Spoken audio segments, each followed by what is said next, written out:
So as I said, welcome everybody. Thank you for being here tonight. My name is Kimia. I will be emceeing, which means that I will do the introduction, and then at the end I will also invite everybody to start participating in the Q&A. So our speaker tonight is Dr. Kamran Sedig, who also happens to be my father. He is a professor at Western University, Canada, and he has a Ph.D. in human-computer interaction design and children's education. His master's was in artificial intelligence, and his Bachelor of Science was in computer engineering and science. His current research is interdisciplinary at the crossroads of computing, human information interaction, visualization, cognitive science, and medical informatics. And in addition to this, he has done a lot of scholarly work independently on the way that human beings think, on the way that human beings engage with both abstract and applied information, and on various different religious scriptures and philosophical texts across history. So Dr. Sedig, it is my pleasure to invite you to speak. You have the floor. Thank you. Good evening again. Thank you. It's my pleasure to be here. So as you can see, the topic is spirit, a Baha'i perspective. So let's start. So I usually start with a few quotes from Socrates, who's one of my favorite philosophers.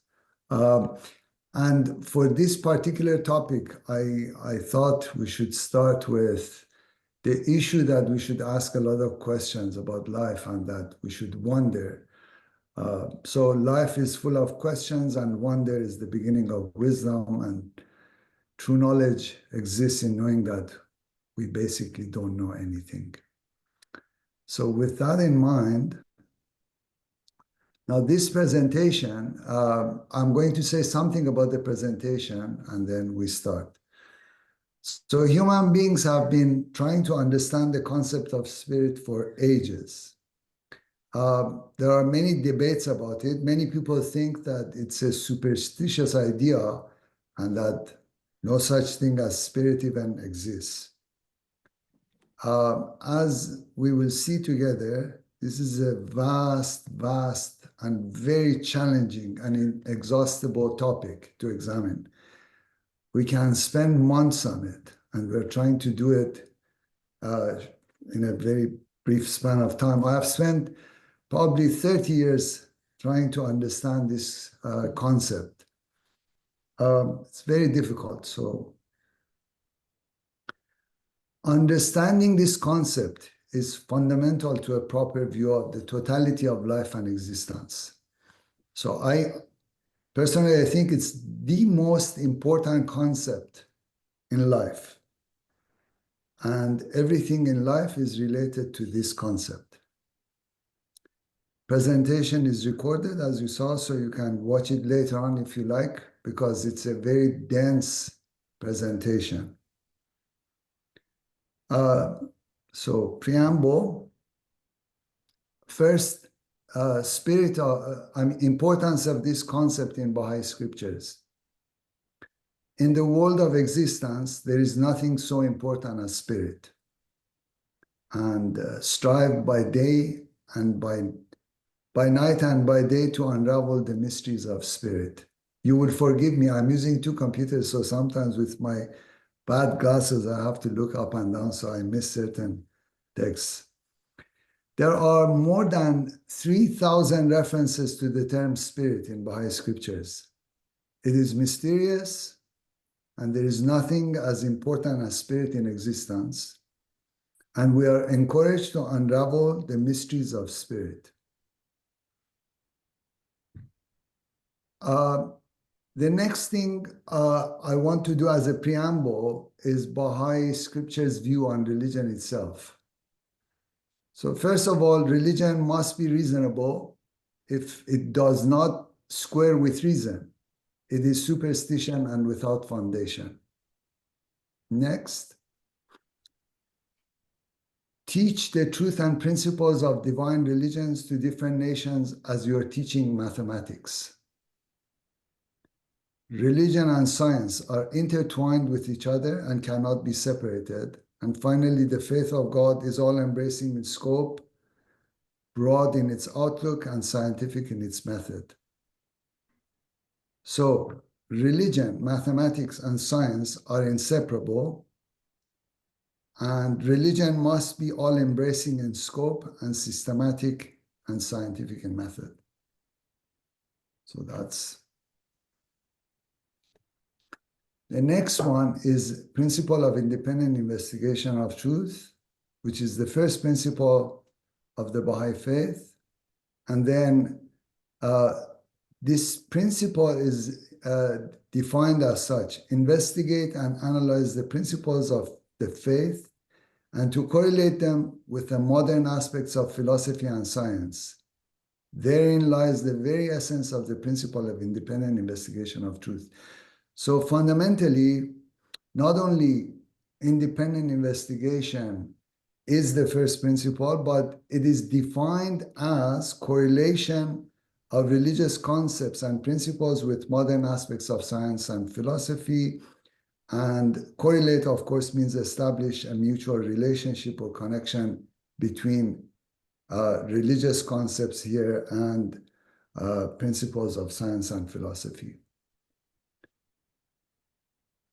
So our approach then, based on the preamble so far, will be to investigate and analyze the concept of spirit and correlate Baha'i statements regarding this concept with those from a few disciplines: psycholinguistics, cognitive science, mathematics, epistemology, philosophy of science, etc.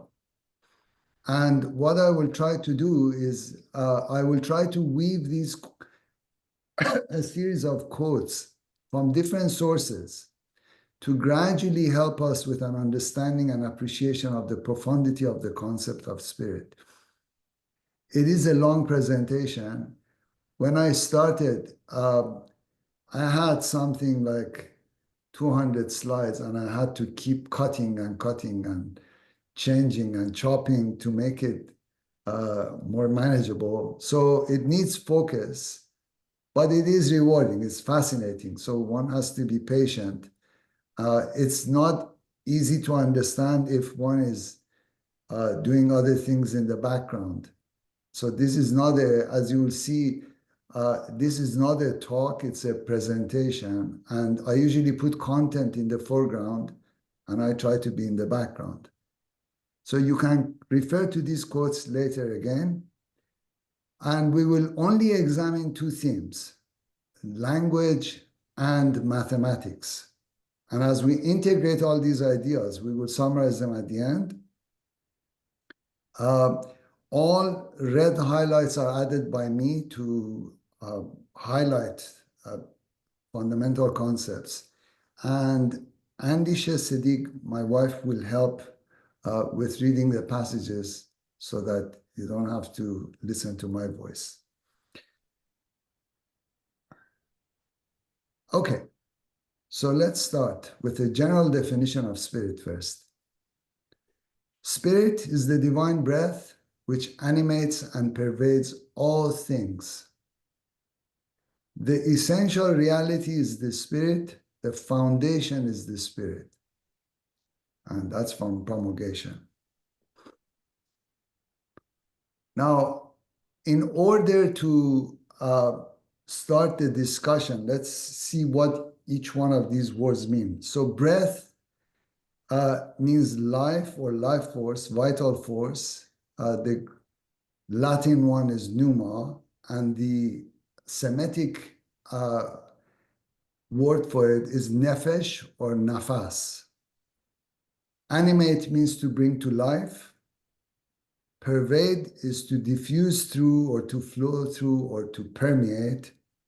And essential has a technical meaning, which is of the essence of something, which is absolutely necessary or an intrinsic property or foundational or fundamental aspect. So from just this definition, we see that the very essence and foundation of everything is the concept that we are dealing with tonight.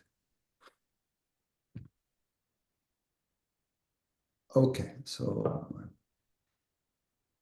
Universe as revelation of spirit. All of the following quotations are from the Bahá'í Scriptures. All created things eloquently testify to the revelation of that inner light within them. Every created thing is a sign of the revelation of God. So pervasive and general is this revelation that nothing whatsoever in the whole universe can be discovered that doth not reflect his splendor. It is necessary that the signs of the perfections of the Spirit appear in this world. An unseen reality that embraceth all beings, and that existeth and revealeth itself in all stages. The signs and traces of God's Spirit are in everything. Everything can reflect to us the light of the Spirit. All created forms are progressive in their planes or kingdoms of existence, under the stimulus of the power or spirit of life. The universal energy is dynamic. The Spirit, or Spirit of God, manifests itself throughout the whole body of the universe.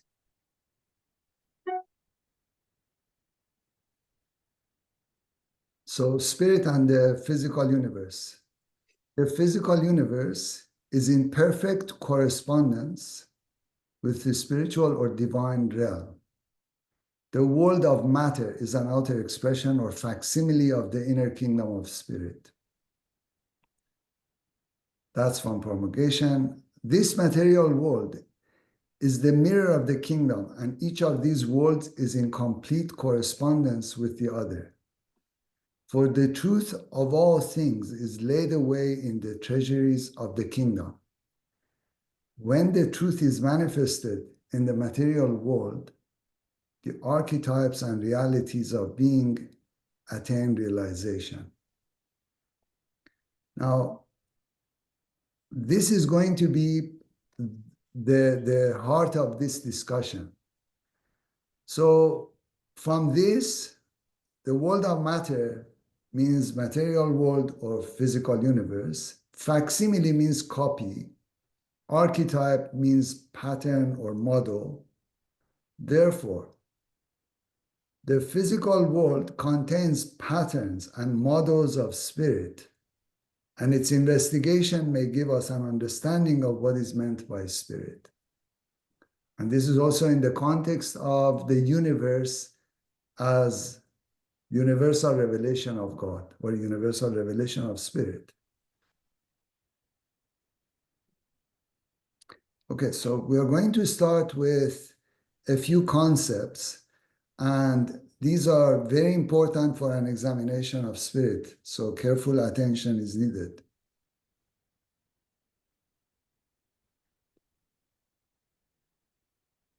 Abstraction. The word abstraction means to draw away. Through the centuries, the word abstraction has become overloaded with alternative meanings. As abstraction is a pervasive activity in human perception, conceptualization, and reasoning, it enters the vocabulary of almost all disciplines, both scientific and humanistic, as well as the everyday life. The only shared consensus about the nature of abstraction does not go beyond the generic idea of distilling the essential. From Seta and Zucker. An abstraction denotes the essential characteristics of an object that distinguishes it from all other kinds of objects, and thus provides crisply defined conceptual boundaries relative to the perspective of the user. Timph.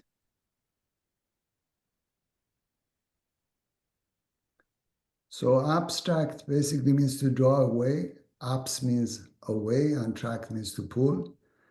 And it also means to distill the essential. It is used in all disciplines. And let's recall what the Bahá'í Scriptures said, that the essential reality is spirit.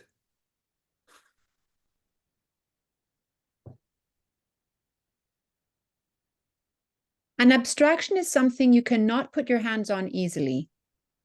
Ask anyone to show you freedom, business, the national interest, or an energy crisis.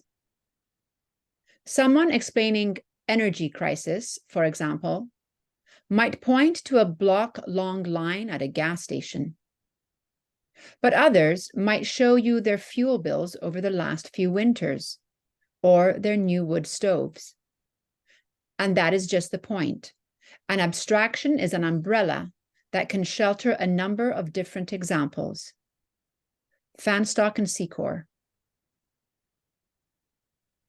Though all the methods of reasoning with which we have so far become acquainted originated primarily through observation and the reflection over things natural, they have this in common, that they, for the purpose of examination, remove their objects out of the position and surroundings which nature has assigned to them, that they abstract them.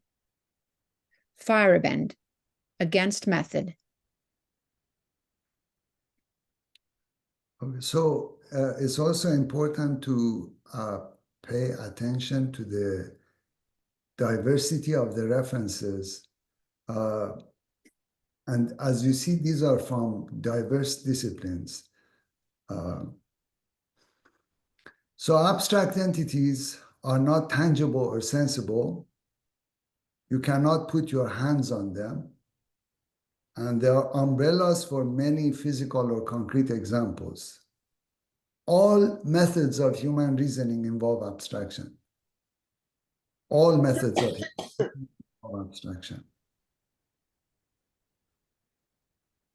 Next concept we are going to examine is, so now we are going to deal with, as I said, abstraction, analogy, method. So this one, Anisha, go ahead, please.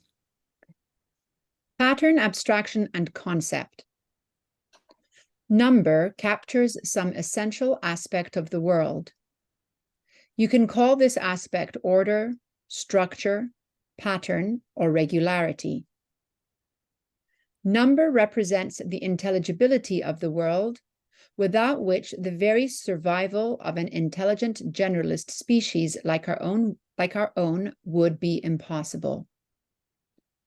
Byers from Deep Thinking. Confronted with something circular and wondering how it might be understood, one constructs something like the image of a cartwheel. Then, considering that image, one may grasp that the spokes are of equal length. This is the insight. Its formulation in language provides the definition of a circle. The definition formulates the concept, the intelligible pattern, implicit in the initial insight, and makes it explicit. The process begins with data of experience and organizes them into a patterned image, but ultimately leaves the image behind. Then there is a further elaboration and grouping as one grasps the possibility of a universal pattern, the concept of a circle, characteristic of all members of the group of groups that would contain all particular circles. This produces abstract categories that can themselves be operated on without reference to the initial image in which they nevertheless remain rooted. One can proceed, for example, to an analytic geometry of circles. What philosophers call the process of abstraction is the grasping and identifying of the pattern that insight discovers in the image. Abstraction is sometimes thought of as a merely negative activity, as if reality were reduced or even excluded as abstraction proceeds. But the important point is that abstraction, that is, insight and its articulation, adds a further level of operation to what would otherwise be only blank attention soaking up experience as a buzzing, blooming confusion. From Webb, Worldview and Mind. You will forgive me if some of these passages are long, but they're essential for an understanding of the concept of spirit, in my view, to appreciate the profundity of it and its all-encompassing nature. So a lot of these concepts are going to come back, and we'll see how they weave together. Okay, so to basically summarize what the previous slide pointed to. So essential aspects that have regularity and order give us patterns. And then patterns produce concepts at different levels of organization. However, it's important to note that abstracting is not a negative activity. It is a reciprocal process between the external and the internal, between the world and the mind, between the objective and the subjective. And this is going to come back. So it's a very important thing to pay attention to. Now, when we talk about pattern, we can think about it at different levels. They exist at different levels. We have first order patterns, second order patterns, etc. Most people usually think in terms of first order patterns. And these are patterns that are sensible and easily noticeable. Then we go to second order patterns, and these basically only point to sensible things. So concepts such as cat, dog, human, one. And then we go to higher level patterns. These can be systems. So 1 + 1 is equal to 2. And then as we go to higher order patterns, they are more complex. These are about things that are more difficult to perceive. So we have patterns of patterns, or things like gravity, people's behavior, or society's behavior.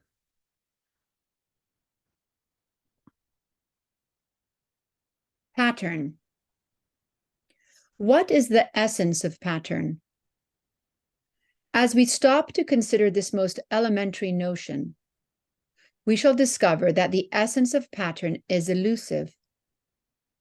Pattern is a mysterious and subtle notion. There is an element of mind in a pattern. One sees a pattern in the same sudden way that one sees an idea. However, the patterns that mathematics studies clearly have an objective dimension. Thus, patterns live in that rainbow world that is neither completely objective nor completely subjective, yet contains both objective and subjective perspectives. Byers, How Mathematicians Think. Specialized areas in the human brain have been mapped using brain imaging. Olfactory receptors have been revealed using genetic methods. And the idea that the perceptual system is tuned to regularities in the environment is now supported by a wealth of both behavioral and physiological research. Goldstein, Sensation and Perception. Okay, so let's recall that one of the first statements we saw, when the truth of the kingdom of spirit is manifested in the material world, the archetypes, i.e., patterns and realities of beings, attain realization. So again, we notice this two-sidedness of pattern as an inner, outer, objective, subjective notion. So if you recall, one of the first statements with regard to the relationship between the world of the kingdom and the material world is the archetypes or patterns appear in this world.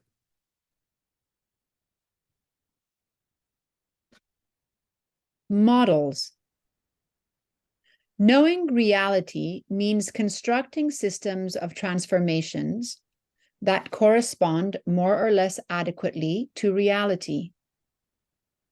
They are more or less isomorphic to transformations of reality. The transformational structures of which knowledge consists are not copies of the transformations in reality. They are simply possible isomorphic models among which experience can enable us to choose. Knowledge, then, is a system of transformations that become progressively adequate. Piaget, Genetic Epistemology. A model is an abstraction which allows people to concentrate on the essentials of a complex problem by keeping out non-essential details. Models are, in one respect, idealizations in the sense that they are less complicated than reality. They are simplifications of reality. From Open University, Models and Modeling. Theories or models offer us only partial maps of the world. Thus, different people may find different models satisfactory, depending on which aspects of the world the models highlight. From Anderson in Knowledge and Inquiry, Readings in Epistemology. So basically, a model is a simplified abstract representation of some aspects of reality. It is more or less isomorphic or similar to what it is representing.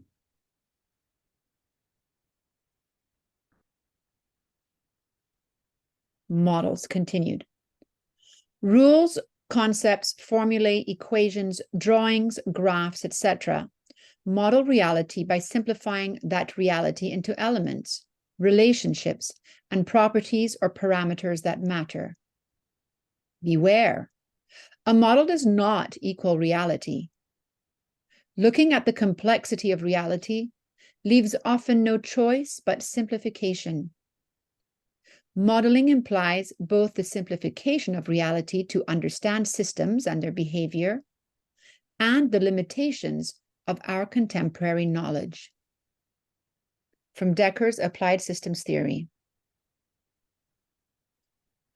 Remember that a system doesn't describe reality so much as it creates reality, so that giving up such a system, or even admitting its limitations, entails a frightening step into the unknown. From Byers' Deep Thinking. It is critical to make the distinction that the model that you work with isn't the same as the problem. Every model leaves something out. It has to. Otherwise, it would be as complicated and unwieldy as the real world itself. We always work with simplifications of how things really are. Michalowicz and Fogel, From How to Solve It. All models are wrong, but some are useful. From Box and Draper, Empirical Model Building. Okay, so basically models are tools by which we perform scientific investigation and understand the physical world. They are lenses through which we see and examine reality, and they are never representations of reality. As a result, all ideas, concepts, formula, equations, explanations, theories, and even religions are relative, simplified models of reality at different levels of complexity and with different degrees of fidelity and comprehensiveness. And this may sound a bit unpalatable to some people, but let's continue.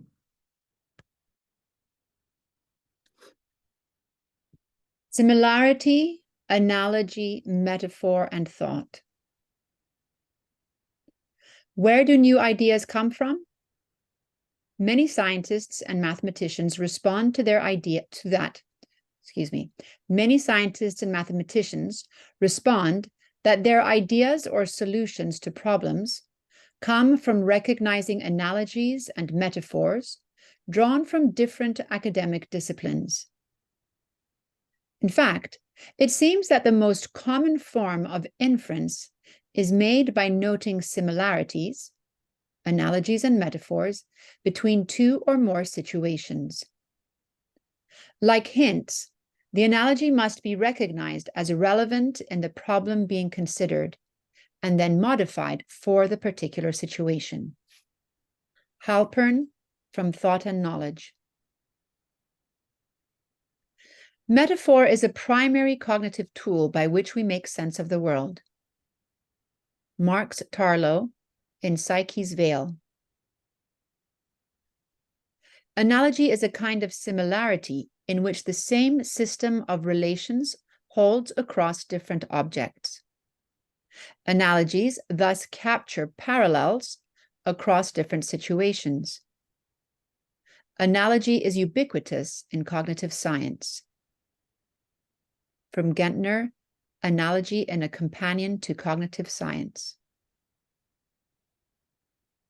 Metaphor is pervasive in everyday life, not just in language, but in thought and action. Our ordinary conceptual system, in terms of which we think and act, is fundamentally metaphorical in nature. Lakoff and Johnson, in Metaphors We Live By.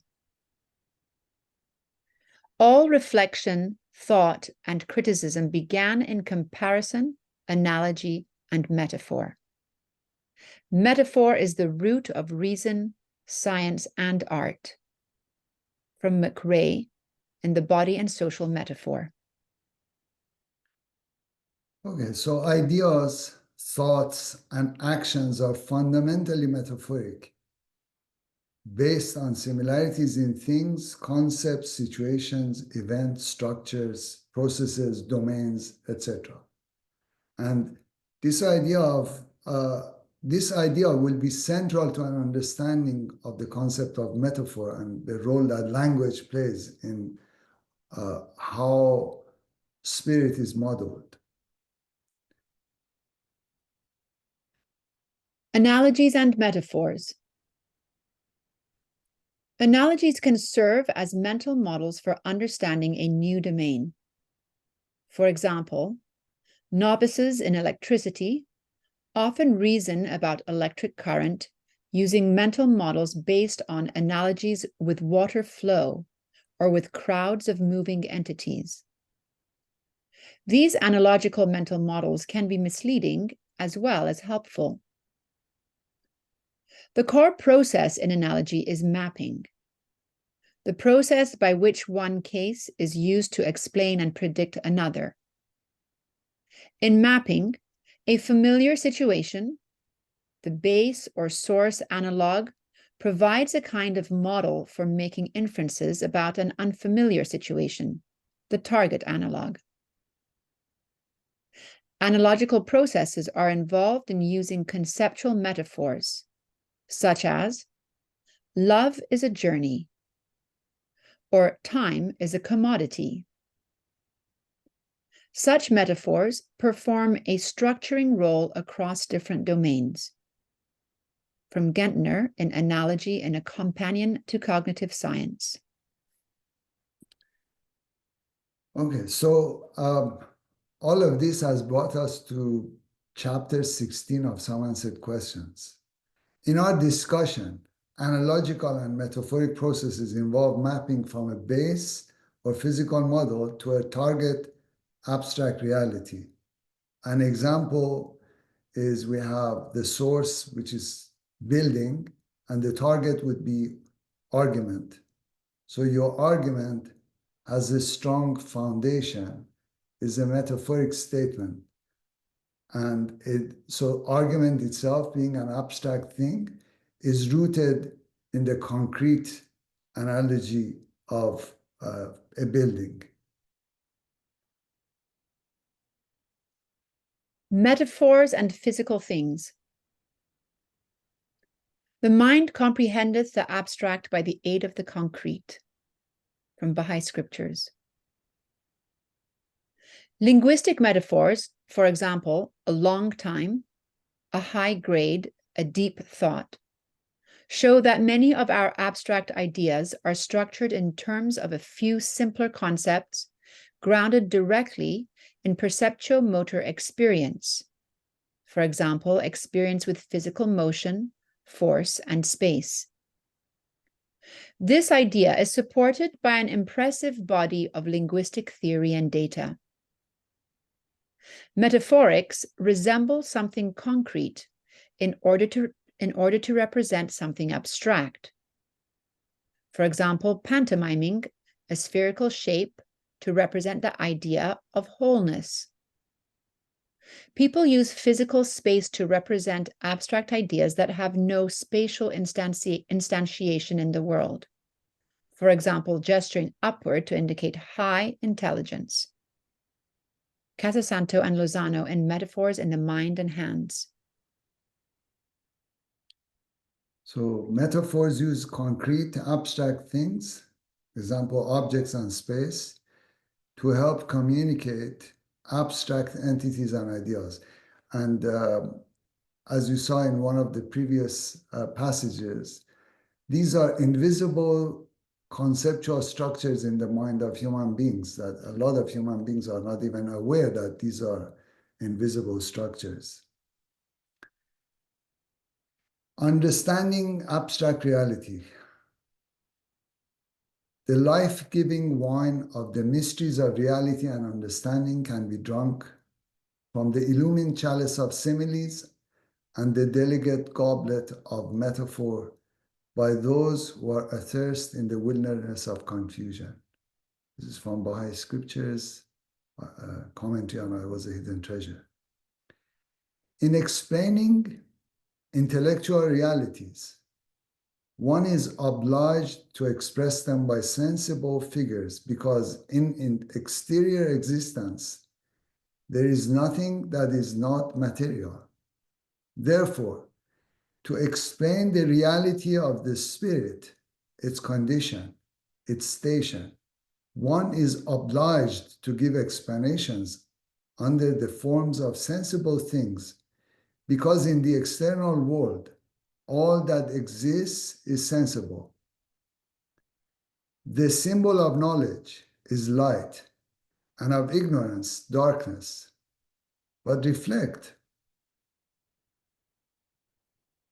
is knowledge sensible light or ignorance sensible darkness?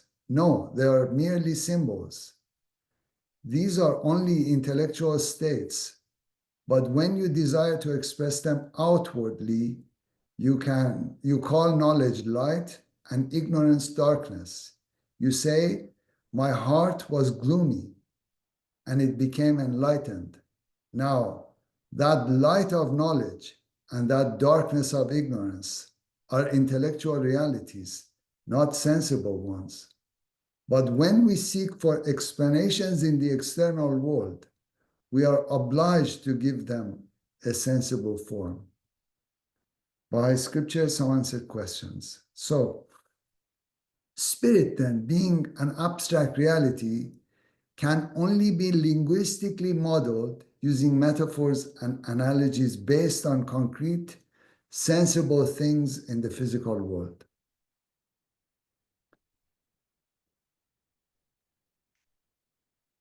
Models and metaphors. Models are often described as simplifications of the world.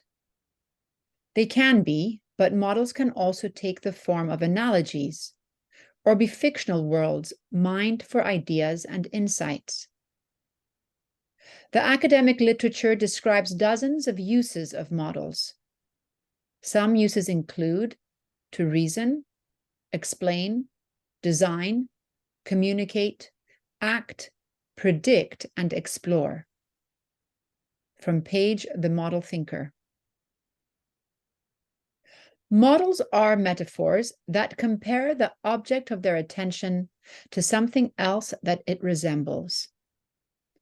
Resemblance is always partial, and so models necessarily simplify things and reduce the dimensions of the world. In a nutshell, Theories tell you what something is. Models tell you merely what something is like. From Derman in Models Behaving Badly. Models often have their start as metaphors. Examples of such metaphoric models are typical philosophers' examples, like the billiard ball model of particle interactions, or the solar system model of the atom. From Longino in Knowledge and Inquiry. All scientific models are just metaphors, which means they also break down at some point. Metaphors and models are vitally important in giving a physical understanding of the central idea behind the mathematical or scientific process or concept that you are trying to understand. From Oakley in A Mind for Numbers. So we investigate and understand reality through models, and models are based on analogies and metaphors. So let's recap. Spiritual reality is not tangible. It is an essential reality that manifests itself as signs and patterns in the physical world. One way of modeling the complexity of spirit is to use linguistic, metaphoric models that are based on analogic characteristics of concrete, sensible things in the physical world. And we should remember that models are not the same as reality that they model. They are simplification tools for investigation and understanding. So right here, we actually see that the physical world is basically a means by which we create pointers to some abstract underlying reality.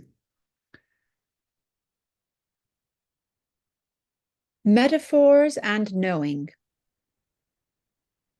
The new world in which we now live, which is dimly knowable to most of us, has been described mostly in metaphorical terms. From Van Doren in A History of Knowledge.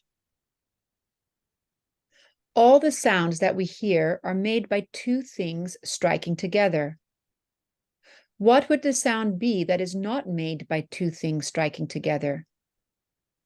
It is the sound of the energy of which universe is a manifestation.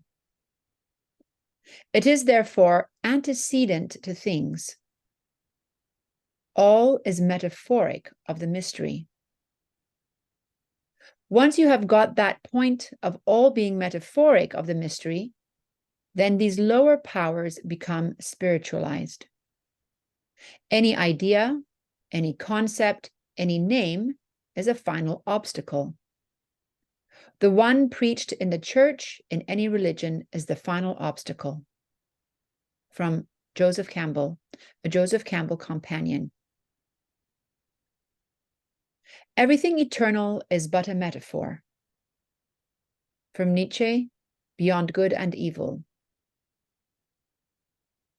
The fact that religions through the ages have spoken in images, parables, and paradoxes means simply that there are no other ways of grasping the reality to which they refer.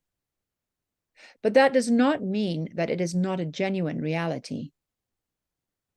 From Bohr, Niels Bohr, His Life and Work. Is it important which models and metaphors we bring to bear on our reality? What do these models tell us about the worlds that relate us to the world at large? Know, believe, trust, want, grasp, see, that both describe and, if we are not careful, prescribe the relationship we have with it. From McGilchrist, The Master and His Emissary.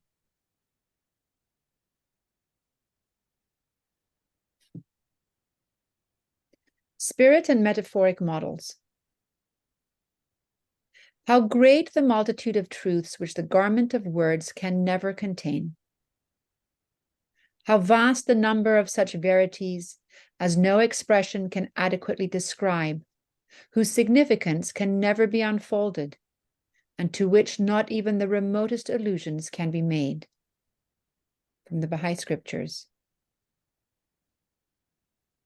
There is but one reality and one essence that is expounded in the worlds of outer form, and at each of its stages is described by a specific name in accordance with the degrees of its particular manifestations of the plane of this limited world. From the Bahá'í Scriptures. The first emanation from God is the bounty of the kingdom, spirit, which emanates and is reflected in the reality of the creatures, like the light which emanates from the sun and is resplendent in creatures. And this bounty, which is the light, is reflected in infinite forms in the reality of all things, and specifies and individualizes itself according to the capacity, the worthiness, and the intrinsic value of things. From Bahá'í Scriptures and Some Answered Questions. Thank you. Okay, so let's analyze what we've done so far. Spirit is one reality that can be metaphorically expressed in terms of infinite external forms and garment of words. All these forms and models are defective and inadequate to express this abstract reality that is the ineffable spirit. It should come as no surprise to find metaphorical harmony between material and immaterial, or spiritual law, as they both express the same dynamic patterns, raw, a simple explanation of absolutely everything.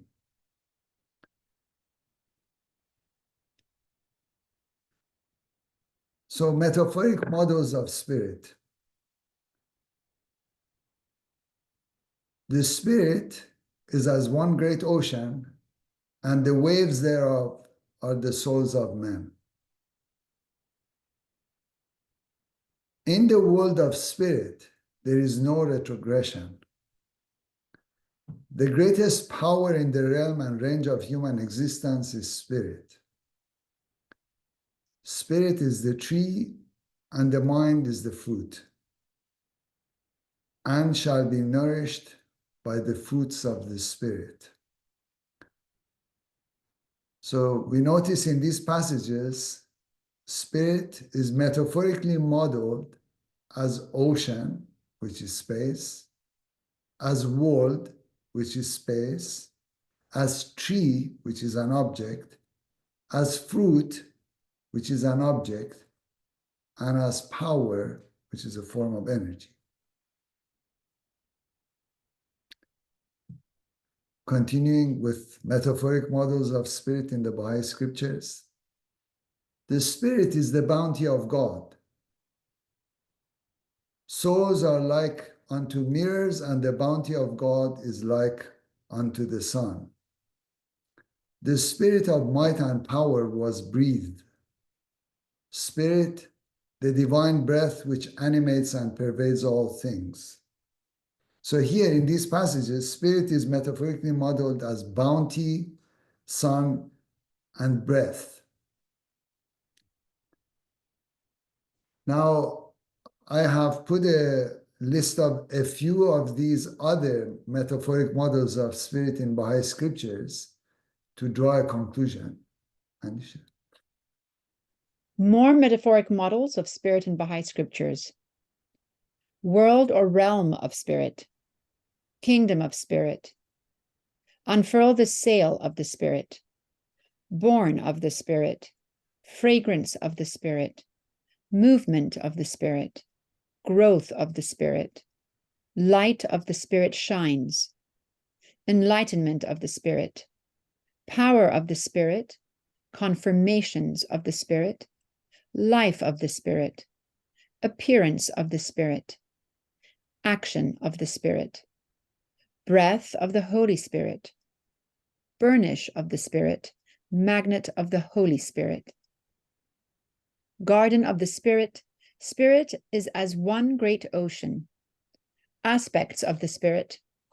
5 divisions of the spirit: spirit within him, spirit animating, spirit permeates the organs, spirit emanating from, spirit appears and becomes evident, spirit became visible, spirit was hidden, spirit became manifest, spirit is the lamp, spirit is the tree, spirit rejoiced.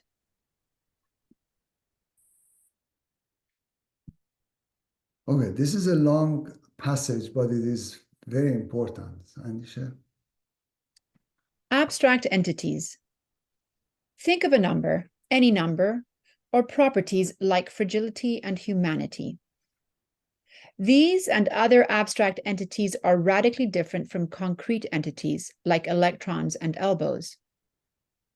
While concrete entities are located in space and time, have causes and effects, and are known through empirical means, abstract entities, like meanings and possibilities, are remarkably different. They seem to be immutable and imperceptible, and to exist outside of space and time.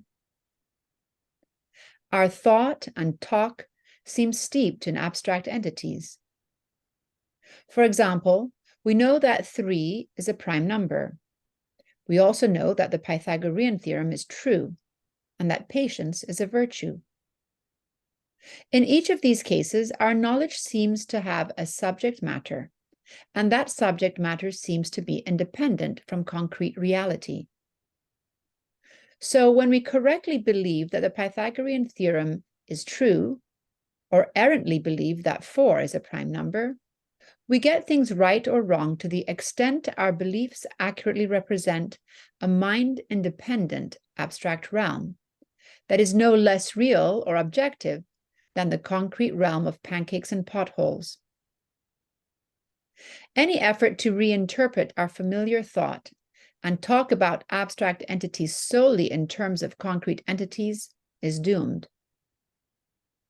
Although we can count and reason mathematically about concrete entities, we cannot plausibly identify mathematical entities like the integers with collections of concrete entities like tadpoles or totem poles.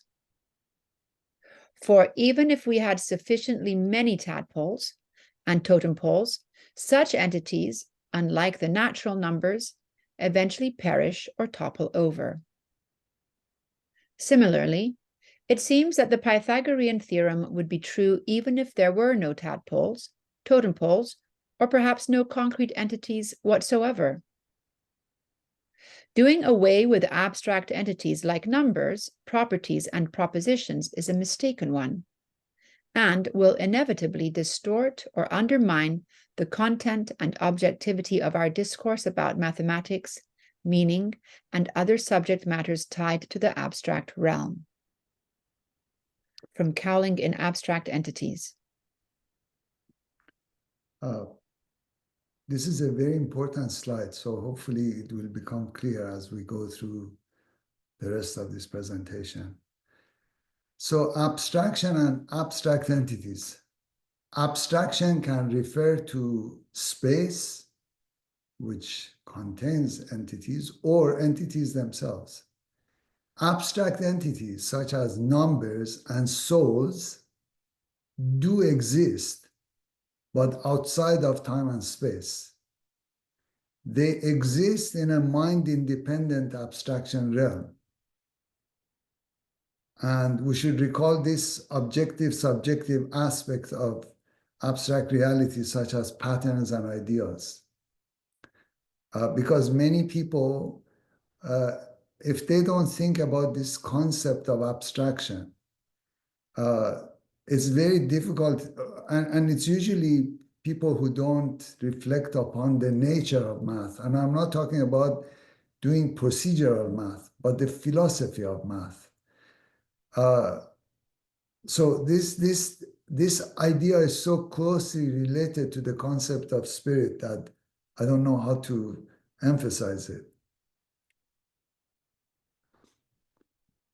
Next is this concept, which is also very important in Bahá'í Scriptures. Reification fallacy. To reify means to make a concept into a thing. It also means to see the world as a collection of things and therefore reduce the realm of ideas and values to objects subject to trade and manipulation.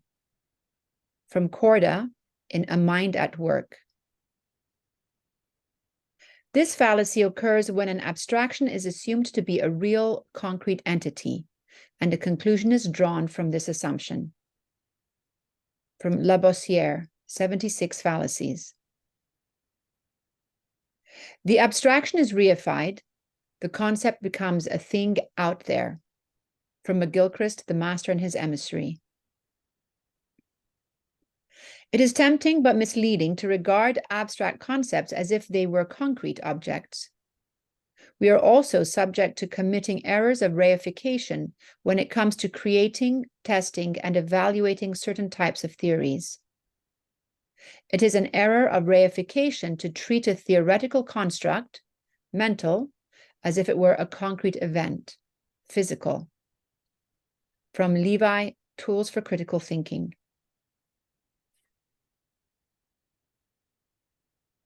So this reification fallacy is about, so to reify itself means to regard or treat an abstract entity or phenomenon as if it had concrete or material properties. Physical entities abide by physical laws. They move in space, change shape, enter into a space, exit, ascend, descend, can be divided, etc. Non-physical abstract entities and abstractions are outside of time and space. They cannot enter, come forth, descend, commingle or connect, penetrate, spread, or be divided.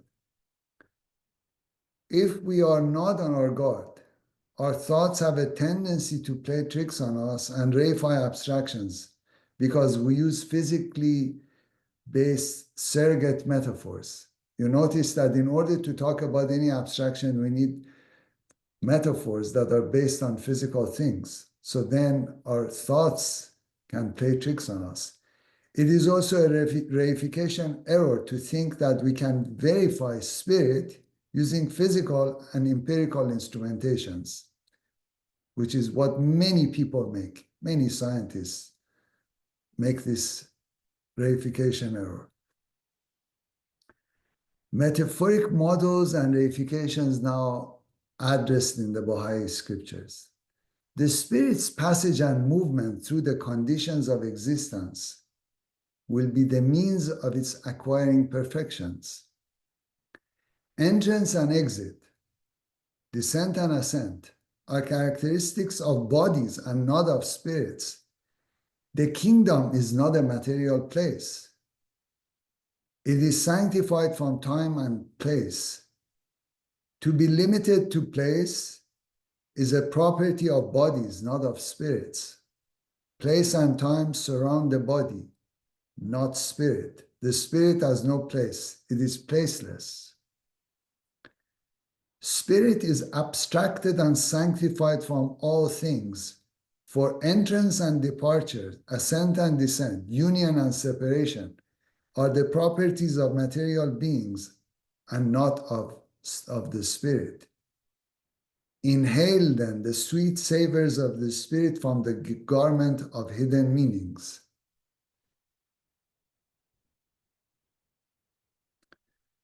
So the term spirit is used as abstract space, entity, and power with properties. However, it is neither a container, nor moves, nor enters, nor exits, nor is connected to, nor any other material properties. So we should beware of the reification fallacy when it comes to understanding spirit.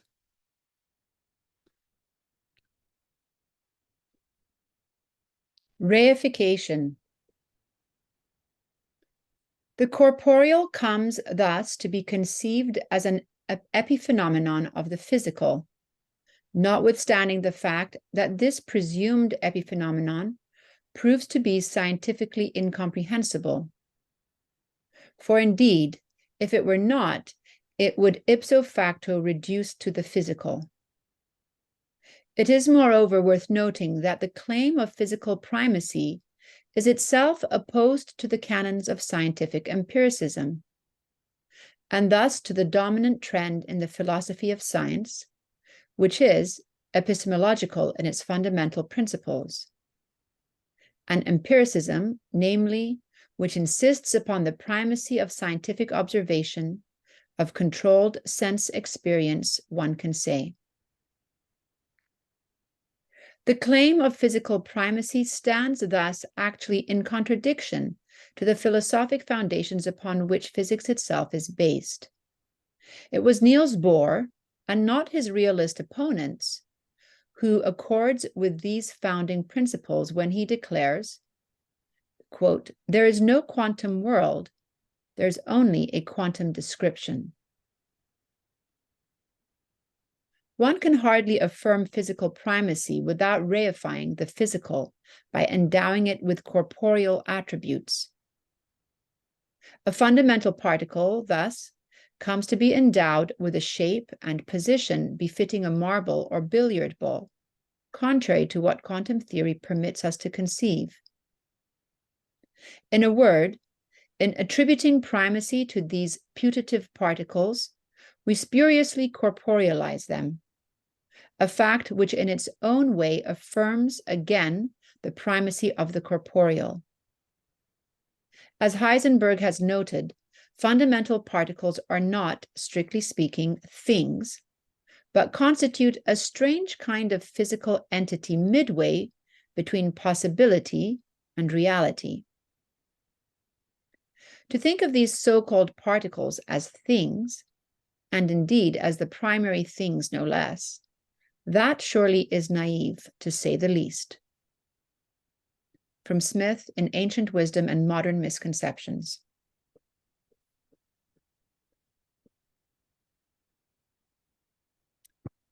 Metaphysics versus scientific method. There is a difference between materialism as a metaphysics and scientific theories as models.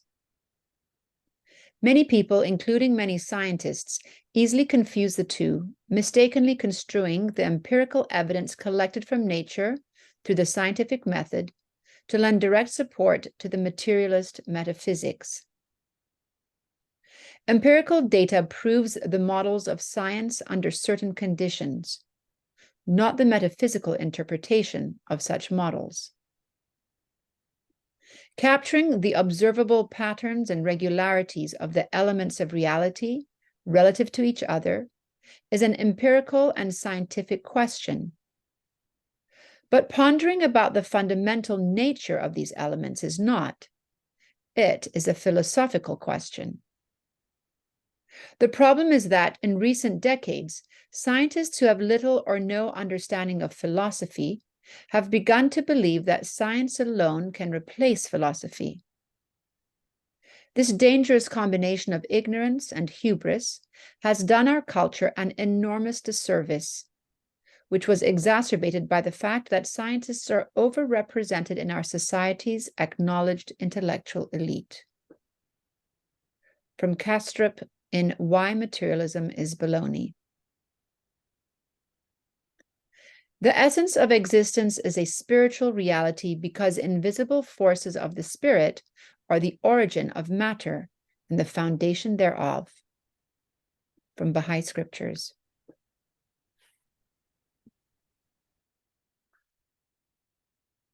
Spirit, as we've seen, being abstraction, does not lend itself to direct empirical investigation. It is an underlying essence, the metaphysical foundation of all mathematical patterns, as we shall see. This is why it cannot lend itself to any form of direct scientific investigation. You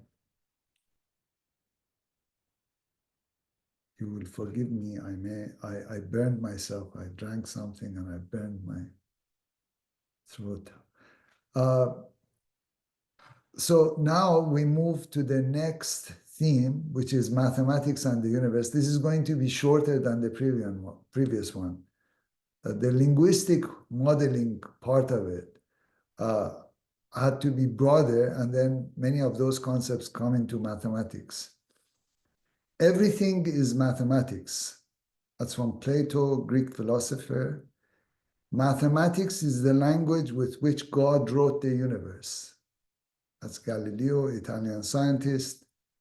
The universe appears to have been designed by a pure mathematician. Livio is God a mathematician.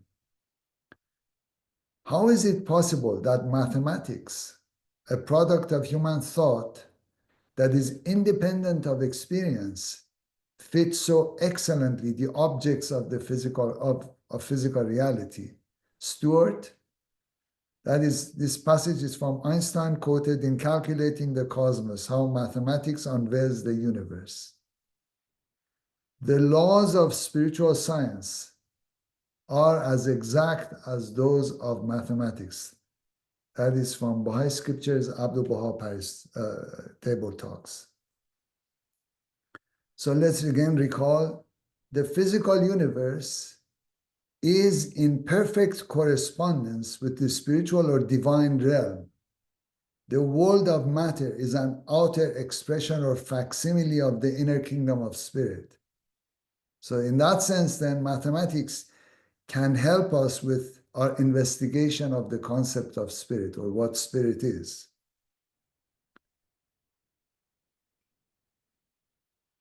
Mathematics, life, and patterns. In truth, mathematics is the one universal science. Mathematics is the study of pure pattern, and everything in the cosmos is a kind of pattern. The patterns of mathematics can be roughly grouped into 5 archetypes: number, space, logic, infinity, and information. From Rucker in Mind Tools, The 5 Levels of Mathematical Reality. Understanding of life begins with the understanding of patterns. From Capra and Luisi in The Systems View of Life. We live in a universe of patterns. From Stewart in Nature's Numbers. Mathematics has been described as the language of patterns, and there is a deep relationship between our innate tendency to recognize patterns and our cultured sense of shape and number.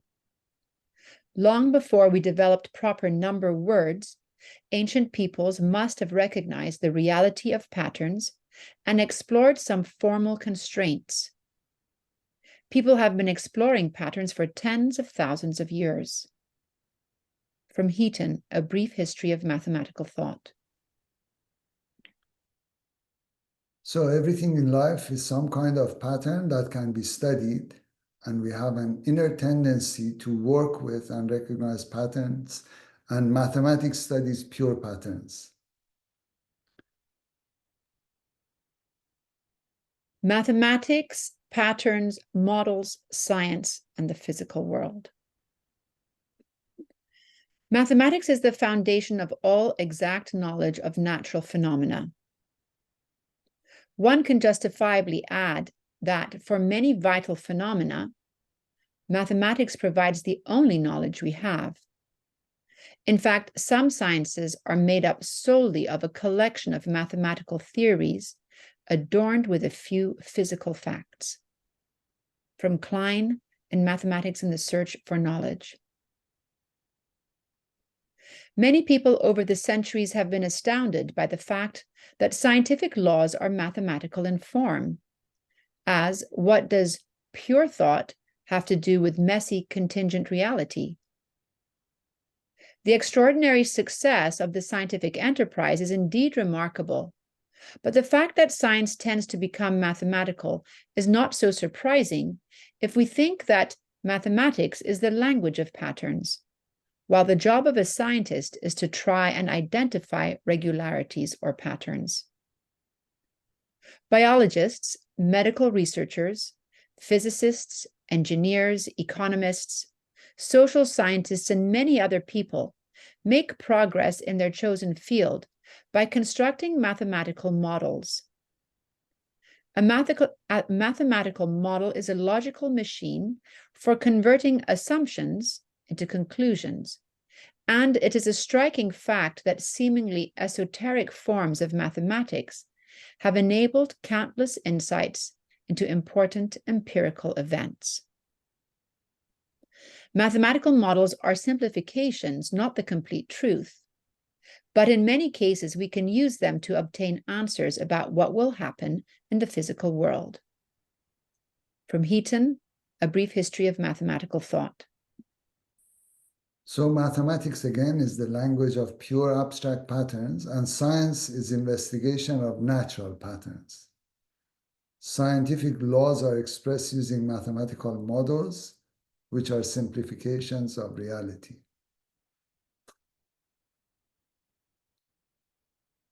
Universe as information. Information is the pattern of organization of matter and energy. All information is natural information in that it exists in the material world of matter and energy.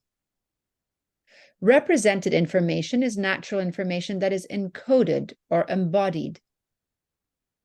Encoded information is information that has symbolic, linguistic, or signal-based patterns of organization.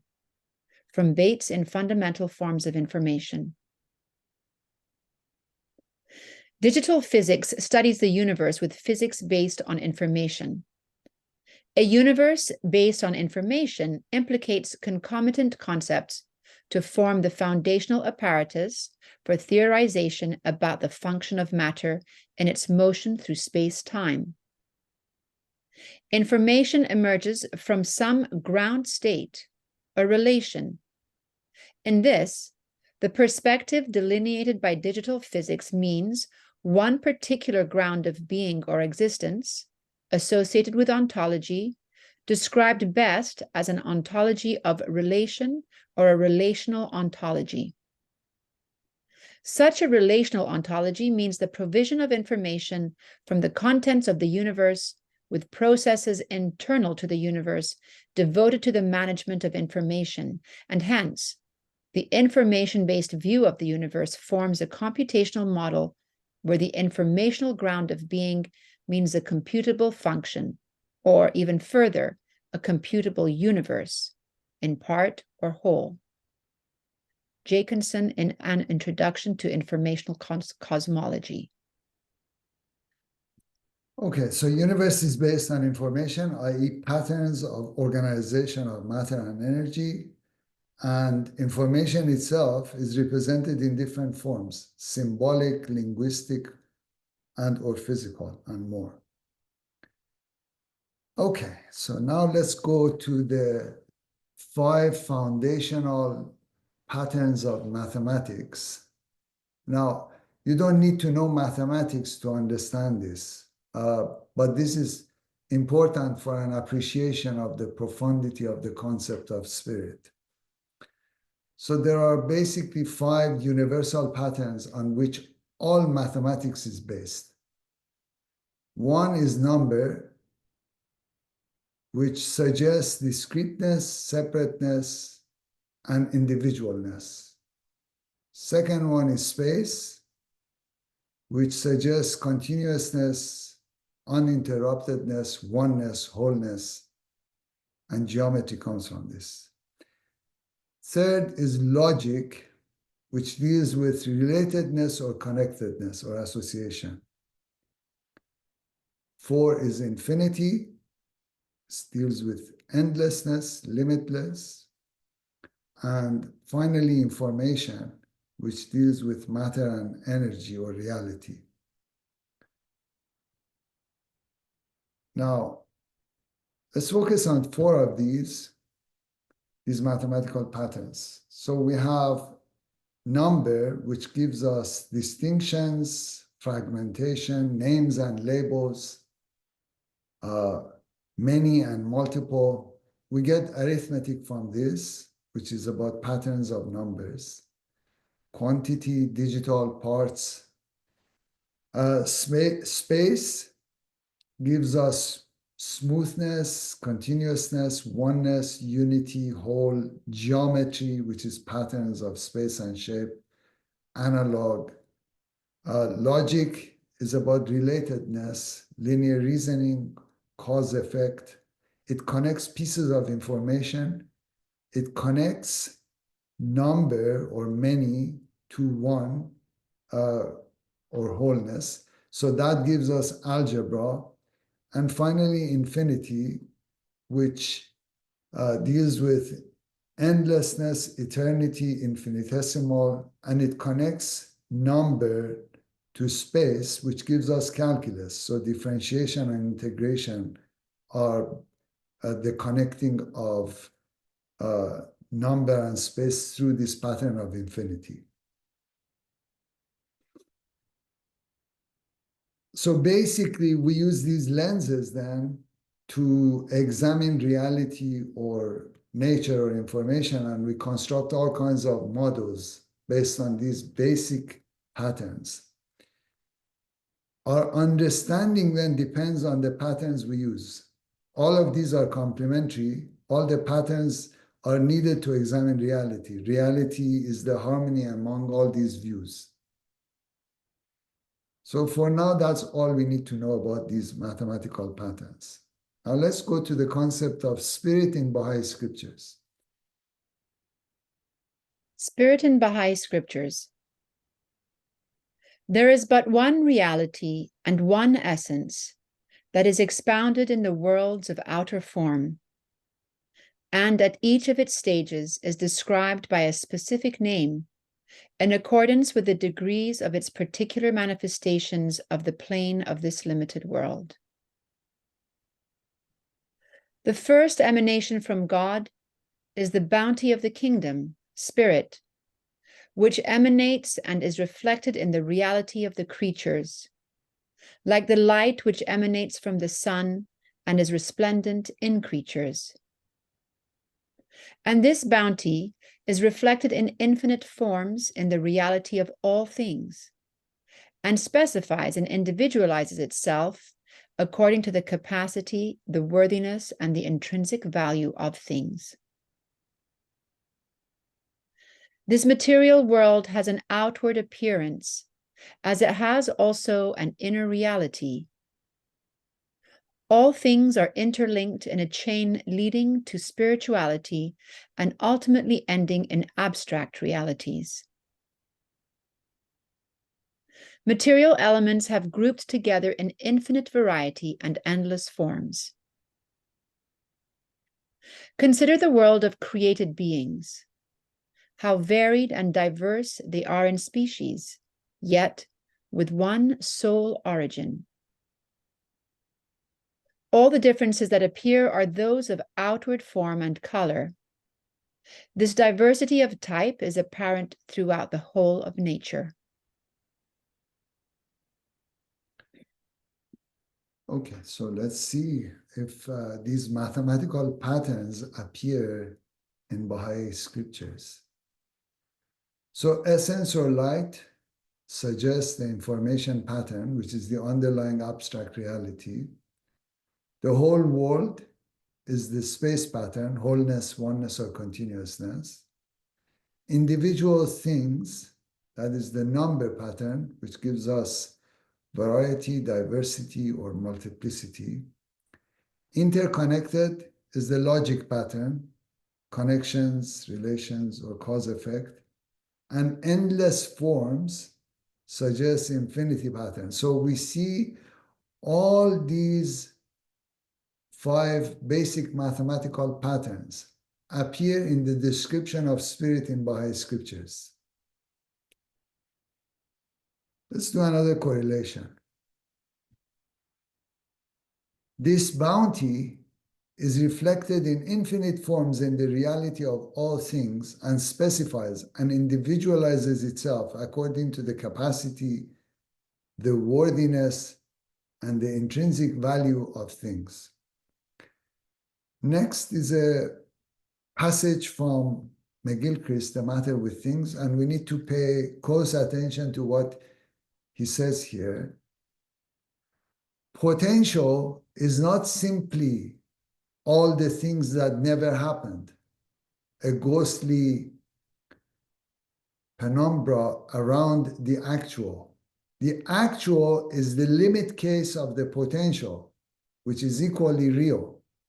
Similarly, the wholly determinate, were to exist, which it does not, would be the limit case of the indeterminate.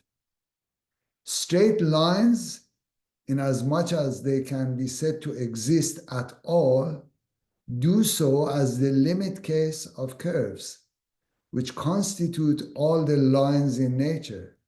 Even space and paths traveled in it are curved.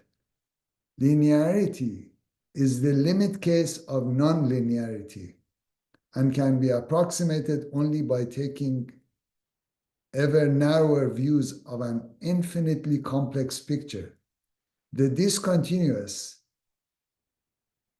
in as much as it can be said to exist at all, is the limit case of the continuous, which is the norm. Total independence is an imaginary construct, the limit case of interdependence, which is universal. And why is this important?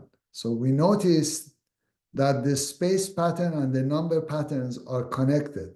One is reflected in many, which is the actual number of many, is the limit case of the potential, which is the whole, one, space, or universal, which is what the first passage in Baha'i Scriptures is suggesting. Another correlation? Again, from Baha'i Scriptures, the essential reality is the spirit. The foundation is the spirit. Universal matter and the elements do not become absolutely annihilated and destroyed. No, their non-existence is simply transformation. Concerning nature, it is but the essential properties and the necessary relations inherent in the realities of things. And though these infinite realities are diverse in their character, yet they are in the utmost harmony and closely connected together. As one's vision is broadened and the matter observed carefully, it will be made certain that every reality is but an essential requisite of other realities. Thus, to connect and harmonize these diverse and infinite realities and all unifying power is necessary, that every part of existent beings may in perfect order discharge its own function. These infinite beings in this wondrous universe will discharge their functions properly only when directed and controlled by that universal reality, so that order may be established in the world. Both interaction and cooperation are evident and proven amongst all beings, whether large or small. Abstract forms derived from a deeper reality in which what prevails is unbroken wholeness. That is from Bohm in Wholeness and the Implicate Order. So again, let's notice the 5 patterns and the relations in these passages: space, number, logic, infinity, and information. I won't elaborate on that anymore. So let's go to only a few more slides left. Levels of abstraction. It is presupposed that many levels of abstraction exist. Thus, we begin with potentiality, realization of the potentiality under variable conditions, constant and variable, which are relative to one another, system of processes, and system of products. From Crater in Noetics, the Science of Thinking and Knowing. We reason and arrive at truths of different levels of abstraction. In language, abstraction occurs at different levels. You can name the bear, the tiger, or the deer, but more abstract language actually starts when you group them into, say, mammals or animals. To reason correctly, we must move up and down the ladder of abstractions, up to generalize in meaningful ways, back down to ground our statements in reality. From Hopkins Jr., Models of Reality. So just to remember that there are different levels of abstraction relative to each other.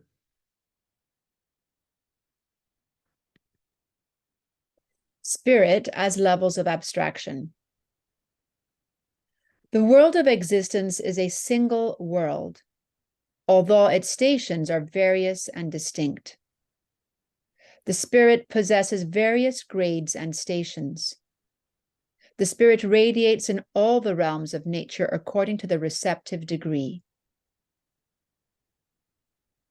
God, who hath ever caused his names and attributes to penetrate the degrees of existence, who hath made the effects of those names and attributes to shine resplendent, and their signs to be firmly established in both the hidden and manifest worlds. There is but one reality and one essence that is expounded in the worlds of outer form, and at each of its stages is described by a specific name in accordance with the degrees of its particular manifestations of the plane of this limited world.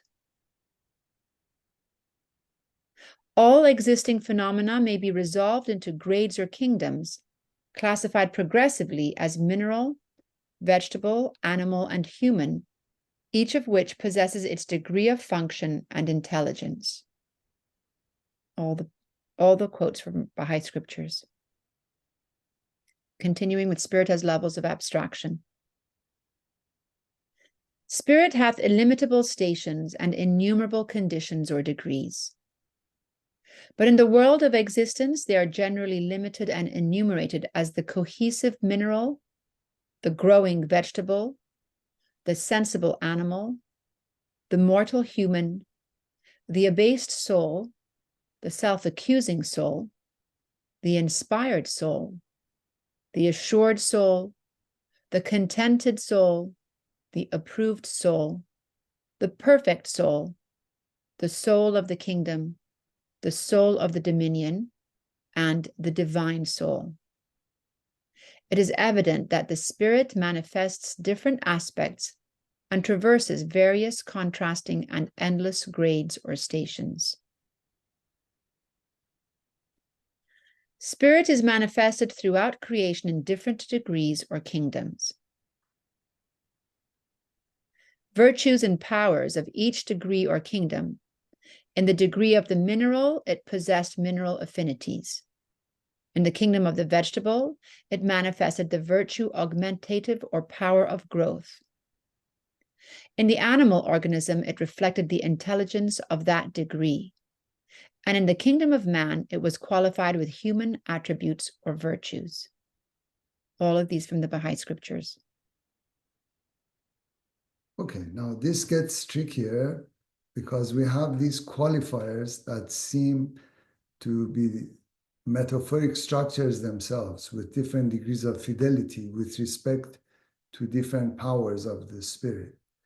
So mineral is cohesion, vegetable cohesion plus growth, animal cohesion plus growth plus power of senses, human all the above plus intellection, heavenly all the above plus eternal life, holy all of the above plus bounty of God, most great all the above plus more, word of God all the above plus more, primal will all the above plus more. I'm doing this quickly now. We are skipping through. So can we even apply the concept of a thing or one to spirit itself? Recall, to reify means to make a concept into a thing. Language is a discrete phenomenon that fragments reality. So we have to be aware of automatic processing or thinking about linguistic statements. We should not take any of these literally. This is a metaphoric diagram of levels of spirit, okay, as we saw in those passages. So we start from matter, mineral, vegetable, animal, human, spirit of faith, Holy Spirit, most great spirit. So these are levels of abstraction. Now we can also look at spirit as spectrum, a color spectrum. From the Bahá'í Scriptures. Spirit, mind, soul, and the powers of sight and hearing are but one single reality, which hath manifold expressions, owing to the diversity of its instruments. It is single in its essence, yet manifold through the diversity of its instruments. This verily is a certain truth. For example, if it directeth its attention to the means of hearing, then hearing and its attributes become manifest. Likewise, if it directeth itself to the means of vision, a different effect and attribute appear. Reflect upon this subject that thou mayest comprehend the true meaning of what hath been intended. The world of existence is a single world, although its stations are various and distinct. The spirit possesses various grades and stations. The spirit radiates in all the realms of nature according to the receptive degree. The first emanation from God is the bounty of the kingdom, spirit, which emanates and is reflected in the reality of the creatures, like the light which emanates from the sun and is resplendent in creatures. And this bounty, which is the light, is reflected in infinite forms in the reality of all things, and specifies and individualizes itself according to the capacity, the worthiness, and the intrinsic value of things. So all things then act as reflectors of the light of spirit. And we should note how one reality becomes multiplicity or discreteness. A different functional name such as soul, mind, they are all colors of this fundamental, essential reality. Our reified minds think that these are different things. Yet they're all manifestations or colors of the same thing.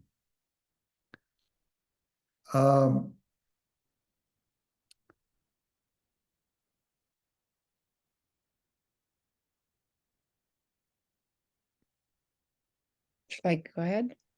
Yeah, let me see. Yes, let's do, because this is important. Let's do this. We are almost at the end. Abstraction and isomorphism. Isomorphic, equal in shape, means having a similar form, and one system is said to be isomorphic with another when they could be interchanged. In mathematics, the word isomorphism applies when two complex objects can be mapped onto each other in such a way that to each part there is a corresponding part in the other object. Isomorphic structures are the same at some level of abstraction. That implies ignoring the specific elements and relationships at lower level of detail. An example of isomorphic structures is a solid cube made of wood and a solid cube made of lead are both solid cubes from a geometric perspective, although their materials differ entirely. From Decker's Applied Systems Theory. Isomorphic means roughly similar in pattern. It is a concept of the widest range and of utmost importance to all who would treat accurately of matters in which pattern plays a part. The pattern need not be visual. The ability to change to an isomorphic form is a most useful and practical help to investigation of ideas. In science, it is used ubiquitously. From Ashby, An Introduction to Cybernetics. So isomorphism is noticing similarity of patterns in systems which outwardly look completely different, and describing them similarly at a different level of abstraction. And so this idea of universal isomorphism and spirit is in the Bahá'í Scriptures.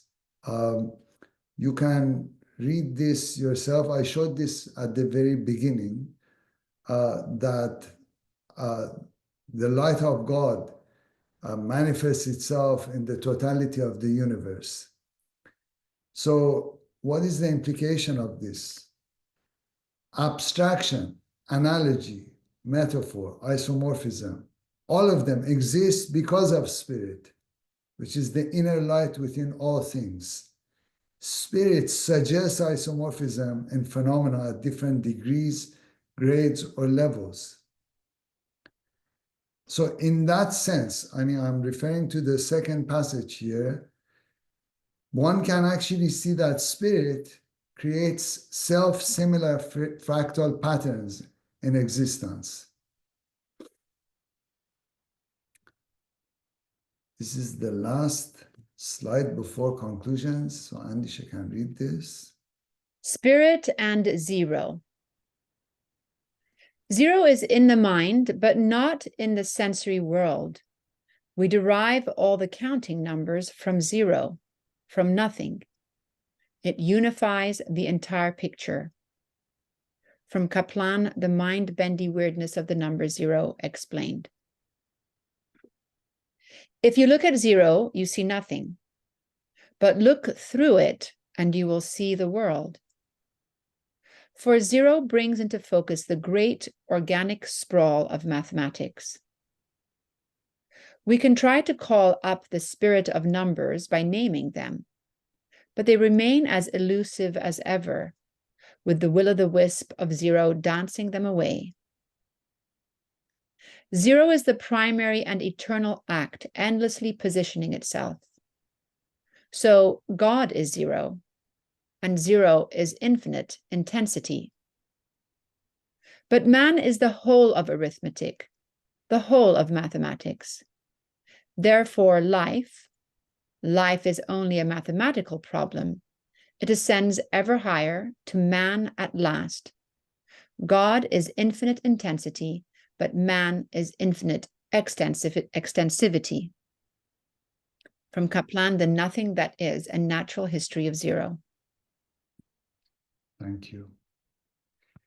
Okay, so what are our conclusions and implications of what we've done?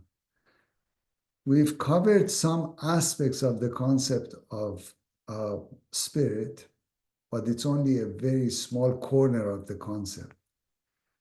There is one, metaphorically speaking, not that there is one spirit, but that is a metaphoric statement, which emanates from God. This is the deepest level of abstraction and pattern. Essence and foundation of all physical reality is spirit. Material world is the surface of reality and is the outer manifestation of this spirit. This spirit gets reflected off of infinite material forms, which is the surface level number pattern. Language and mathematics allow us to talk about and investigate all kinds of patterns, and science investigates patterns of the surface physical world, mostly by the aid of these pure mathematical models. We investigate and label the different entities and phenomena in the physical world using analogic or metaphoric models using language. We can mistakenly think about models and metaphors as deep reality itself, as if we look at life in a flat way. Recall what Baha'u'llah said about the garment of words cannot contain deep truth. According to the form of matter, spirit takes on different names because of its virtue or property. These names are like different colors. Most of us can fall into the trap of thinking in terms of colors, the number pattern, not the unifying light itself, i.e. the deep oneness. We tend to reify the concept of spirit because we fall in the trap of language. deeper investigation requires deeper patterns. The deeper we go, the less fragmentation. And finally, at the deepest level, there is only one reality, essential reality, which is spirit. All physical things in the universe can be used as metaphors for surrogate reasoning about spirit. So all things are pointers at different levels of abstraction toward spirit. Spirit unifies all reality, and in a sense, spirit is the universal superordinate pattern from which all other patterns derive. All scientific, mathematical, psychological, and religious laws, principles, and concepts originate from the superordinate pattern we call spirit, which is the implicate order and wholeness of existence. Now, for those who are interested, because some of the concepts that we discussed here there are some concepts in the other presentation about consciousness, a Baha'i perspective, and the other one, the eye of oneness, science, and the divine will. They can triangulate against each other. So I am done. And thank you, Andisha.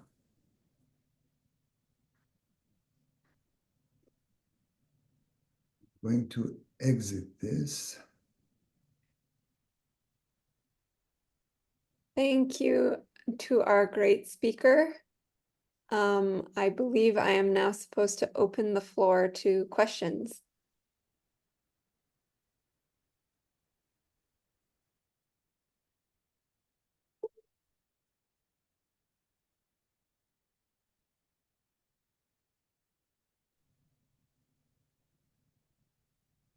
Emia, you are managing the questions, or? Yes, I think I see one hand. Please go ahead. Are you calling on Angela? I am, yes. Sorry, there Thank are no you. other hands. Thank you. Thank My you, mistake. Dr. Sedig. Thank you kindly. Such density. I hope you will pardon my simpleton language after listening to you. But this reminds me of, the ontological explanation from the beloved Bob on the Arc of Ascent and the Arc of Descent, which is divine will in play.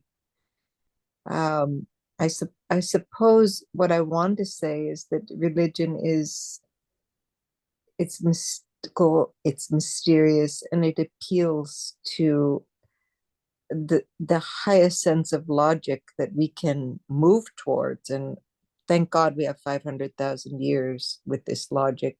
I want to thank you, sir. You're welcome.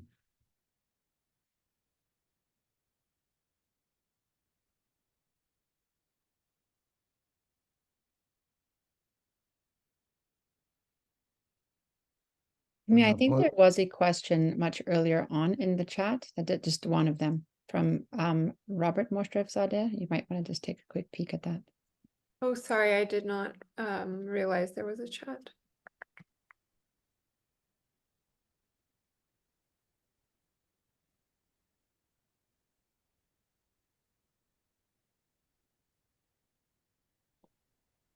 Yeah, the question is AI a perfect model? Oh, yes. Is AI a perfect model?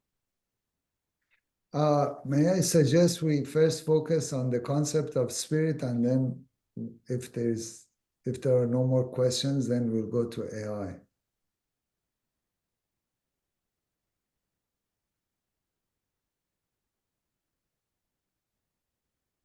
Yes, go ahead, Parimal. Yeah, I just want to know the abbreviation JBS means what? I'm sorry? Our last book, I'm sorry? JBS. JBS? The abbreviation that you used for some of your references. JBS, Journal of Baha'i Studies. Oh, okay, thank you.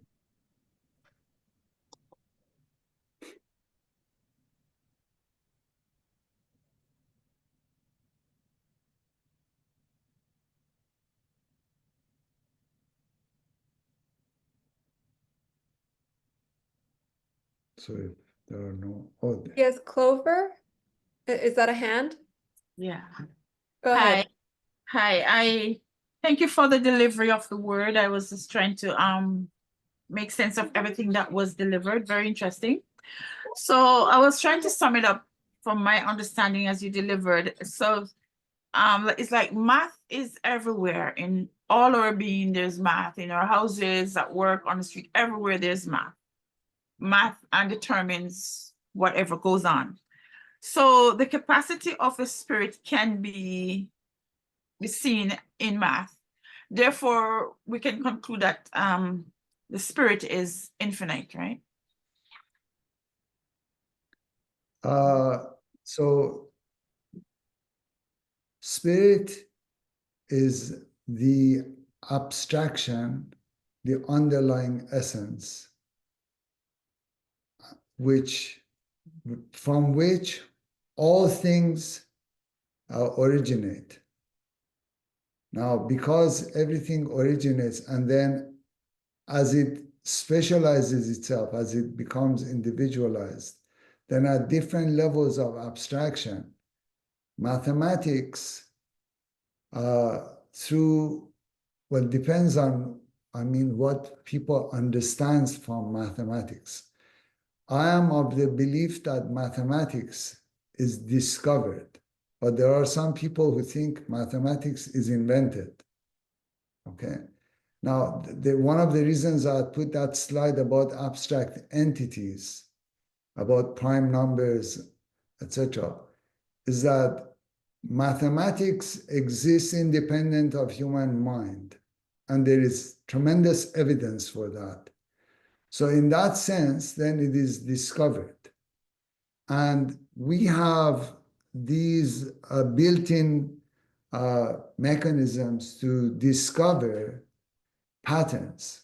And that is why pattern and the concept of idea is a dialectic between the external and internal, and it's in that rainbow realm, which means it's neither completely internal nor external. So mathematics, then, those fundamental patterns are discovered. Human beings have the ability of ideation, and ideation is that capacity to be able to penetrate abstraction. Okay? So abstraction is a way of moving towards God. And because mathematics is the language of abstraction, pure abstraction, mathematics in that sense is a tool by which one can study the outer world. Now, at the very heart of Baha'i epistemology, which is how we come to know, we don't have access to anything directly. Our only way of understanding and approaching spirit is indirectly through science, through the physical world. So, to know God, one is the universe that we study, okay? Because the Spirit of God is manifest in the totality of the universe. That's called universal revelation. So one way of studying that, as we saw at the very beginning from Abdul Baha, that the world, so spirit or the world of the kingdom manifests itself or is in perfect harmony with this external universe. So studying the external universe, which is what we call science, but the means by which we study that are mathematical models. Mathematical models are built on these fundamental mathematical patterns. Okay? So mathematics in that sense is a description of the systematic nature of God's revelation. I don't know if I answer. We have to throw away everything that schools teach us about mathematics to appreciate mathematics. Thank you for that.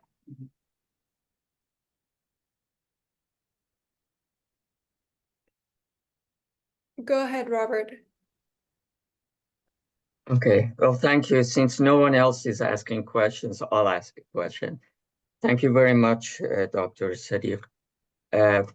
So it seems to me that our understanding of the world, to the extent that we understand physical things, is just a number of models that are not complete, but they are getting better and better.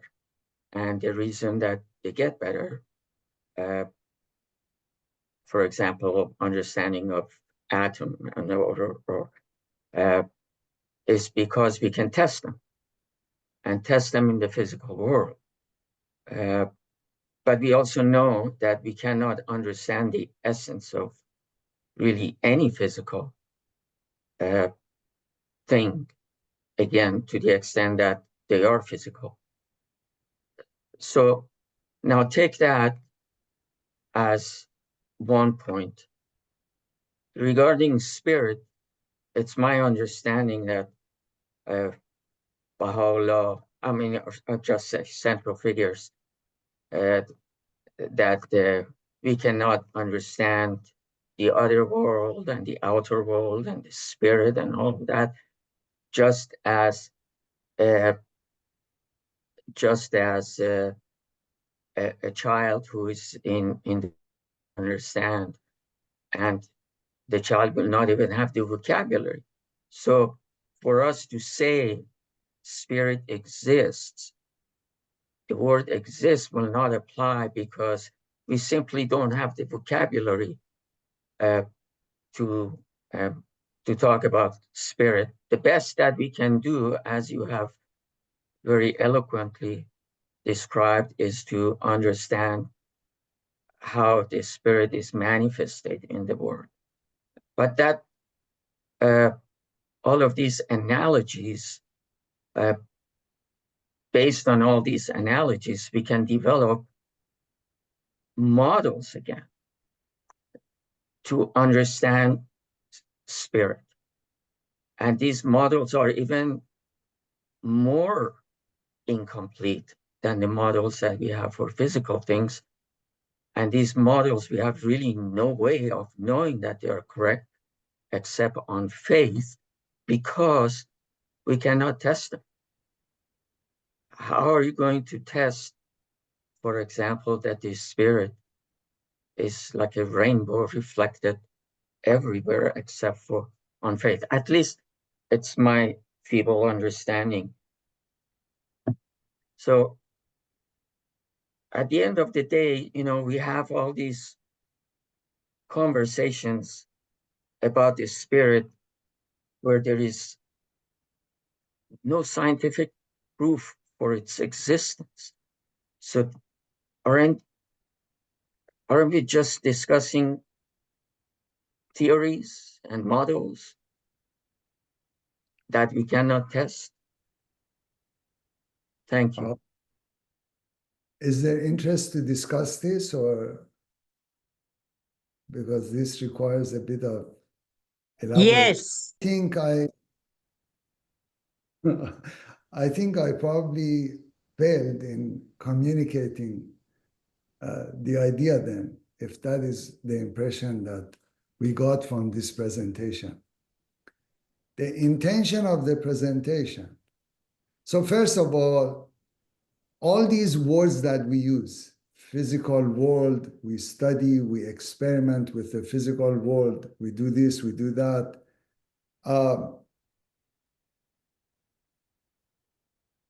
I think we need to carefully examine what these words and ideas mean, because we live in a world.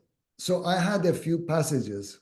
For instance, one of them was materialism is baloney, which was about the difference between metaphysics and method. Another one was about this whole notion that to think that material things have primacy is anti-science. So scientists themselves, as one of the passages stated, because scientists do not study philosophy, they are dangerous, some of them, because they come and present science in a way that is anti-science.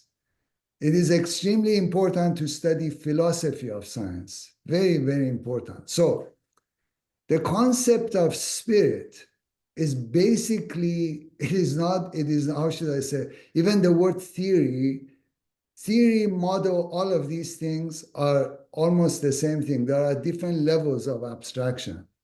They can be used interchangeably. So the very foundation of existence is metaphysical, which means metaphysical means it is beyond physical.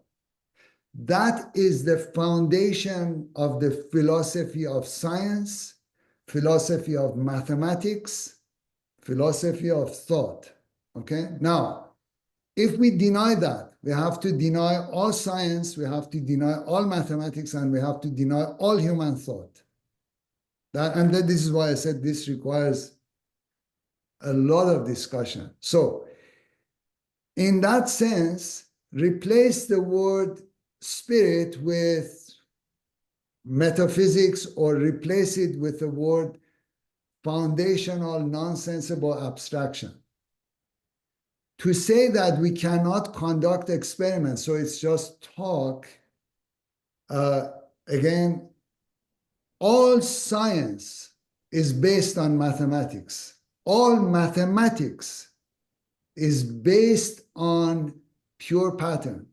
Pure pattern does not exist in the physical world. So pure pattern sometimes comes to human mind, and that is why so many of these passages, that is why I had to put all these passages.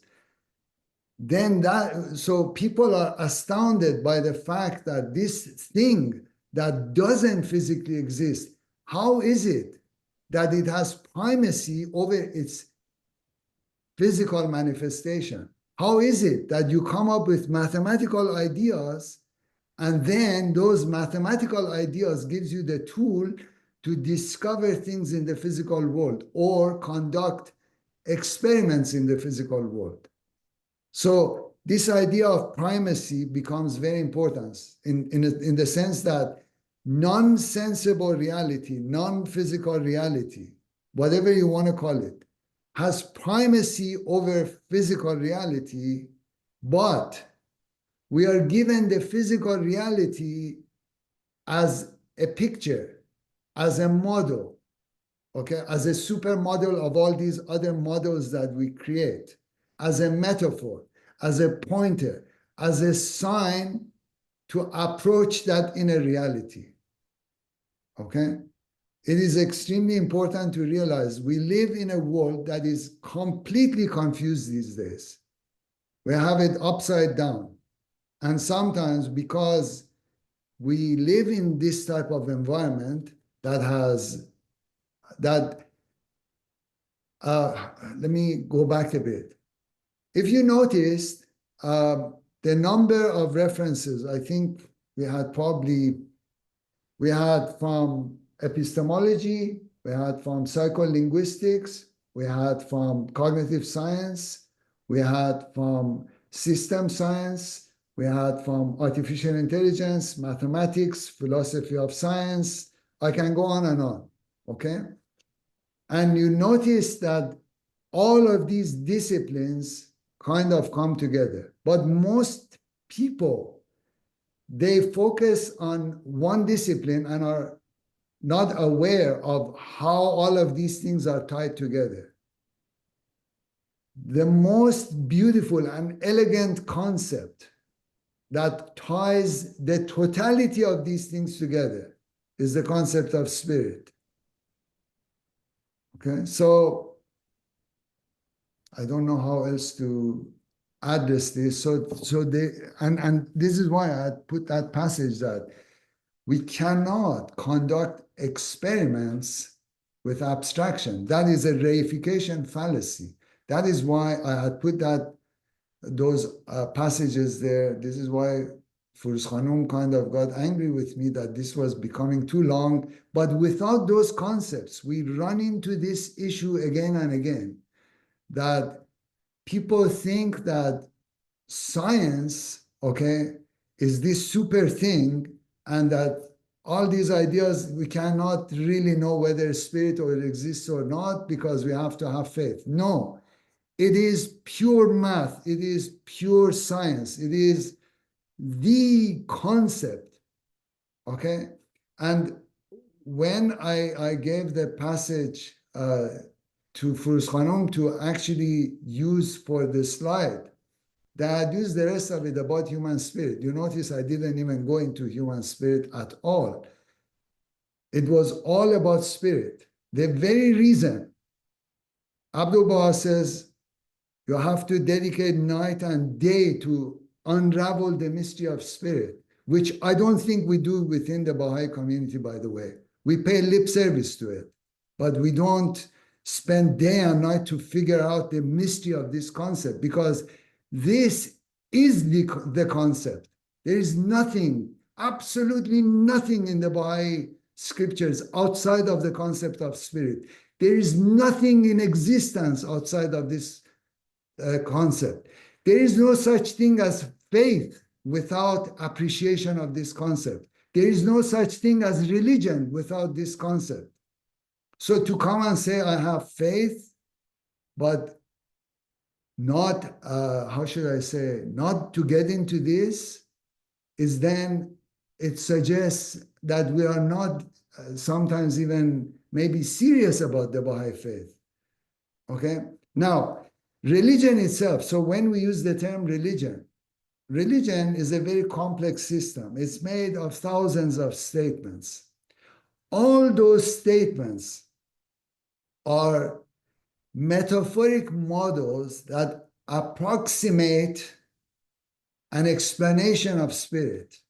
So religion itself, as a body of writings, is an imperfect model of spirit. This is why Baha'u'llah in so many places says that it is impossible to put this in the garment of words. Okay, how can you put it in the garment of words? So you have to come from this angle, modify it from to model it from that angle, to use all kinds of models. You come and explain spirit with this linguistic model, that linguistic model. You come and explain it as 7 valleys, or you go and do it with this other. So we get caught up in that language. We appreciate that language, but we may miss the underlying foundational reality. Forgive me for getting passionate about this, but I want to encourage all of us to really spend the rest of the days of our lives exploring this concept of spirit. It is the one concept that will unify the world, and it is not fiction.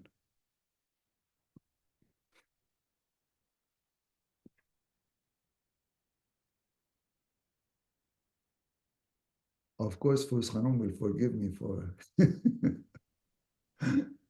Now that you're naming my name all the time, I won't be able to absorb myself, but I'm so glad that we have had about 2 hours of a fantastic fireside. Now, Dr. Sedig, would you kindly respond to this? A very nice and wonderful friend of ours. About AI? No. Gary Kerr just sent me this message and said that it has been very informative. Sylvia asked me if I could briefly summarize this talk. I said that he meant me. You are more capable than me. So since I know that I'm not capable at all, I sent this to Kimia June. She only smiled. Now, may I ask you please to respond to Sylvia? And she wanted, if it is possible for you, to summarize this as much as you can. Publicly right now? Summarize what? Well, there's actually a quote in the chat. The spiritual world is like the phenomenal world. They are the exact counterpart of each other. And we spend the days of our lives trying to understand through our intellectual capacities what is spirit. What is Baha'u'llah and the beloved Bob trying to teach us with this new revelation? The concept of spirit has been discussed throughout the ages, but in different ways and different languages. So it's not just Bahá'í Scriptures. It's important to also appreciate that. Human beings have been wondering about this concept. By the way, many of the things that we kind of touched upon are based on Neoplatonic philosophy. So this whole notion of even numbers and abstract entities, it is a kind of Platonic thing. So people have been discussing it for ages, and Bahá'í Scriptures seem to touch upon that very closely. So, but as I said, this is like a huge Persian carpet, or a huge carpet, which with so many, we only touched upon two parts of it, language and mathematics, and maybe a bit of science here and there, but mostly philosophy of science. Hopefully one thing became clear, that the reason human beings use analogy and metaphors, and that human mind is all metaphoric, is because human beings have no access to underlying reality of anything whatsoever. The underlying reality of the physical world is metaphysical. And in order to even do science, we use metaphoric models. And that's why I mentioned the other talk, because we talk about that in more depth a bit. That all the models we have are basically metaphoric models based on some ontological assumptions that sometimes we are not even aware of. And so in that sense, whether we are dealing with science or any other concept, we have no direct access, we have no direct measurement of anything whatsoever in the universe. Any scientist who comes and claims that they are measuring things directly, I put myself on them. They are not scientists. They don't know anything about science whatsoever. They are pseudoscientists. Since I'm toward the end of my life, I can say things. I shouldn't be afraid. If I can interject one more time, so there's one more question in the chat, I think from Gary. The question is, the spirit cannot be contained. If the spirit cannot be contained, how then can it possibly be measured? Spirit cannot be measured. It is a metaphysical reality.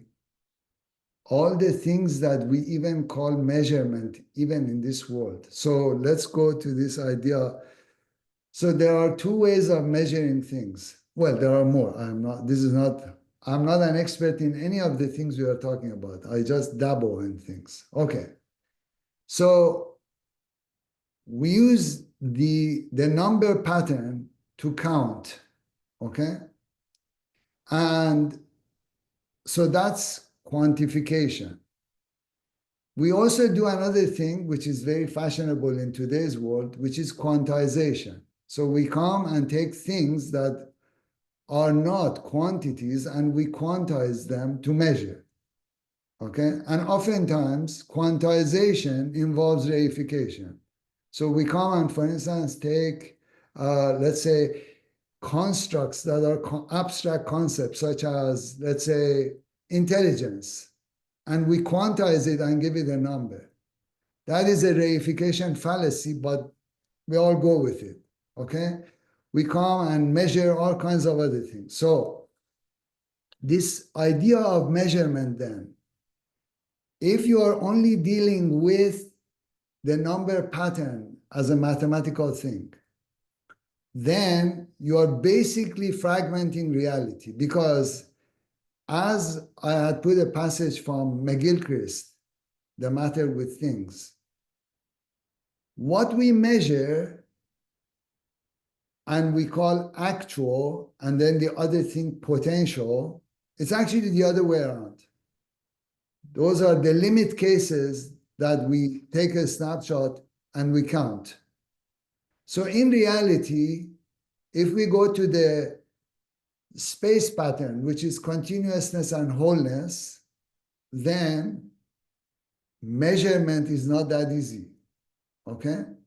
So anyway, I mean, this is a very long discussion and conversation. I would strongly recommend to talk to someone who does, whose specialty is measurement in physics. And it is one of the most difficult subjects. There is no agreement on how to even measure. So a lot of our measurements are conventional things. Sorry, go ahead. So thank you for answering the question. If there are no more questions, I believe Firuz Khanum wants us to move to the devotions portion of this evening. So this is a call for last round of questions. If One anybody last thing, because there was a question about artificial intelligence model. Who asked that question? Dr. Okay. Moshe Sadeh. Oh, My so question is, Dr. Sedig, do you think that AI can end up with a perfect model? In fact, can AI itself be a perfect model? absolutely not. Forgive me for, I mean, I said it in I a, didn't suggest it is. I want your opinion. because most of, even GPT, all of these, okay, they are basically regurgitation of all the accumulated knowledge, okay? So they basically model and measure the things that we have created, okay? And they create those the models based on the data that has been accumulated. So data itself is a product of human instrumentation and measurement. So if we go back to the provenance of how even data is created, okay, people think that data is neutral. No data is neutral, okay? Nothing is neutral. Every piece of data that is generated is through some sort of, we use an instrument to basically sample data in an ocean of information. And information itself, as we saw, is an abstraction. It's basically patterns of matter and energy, which we sample.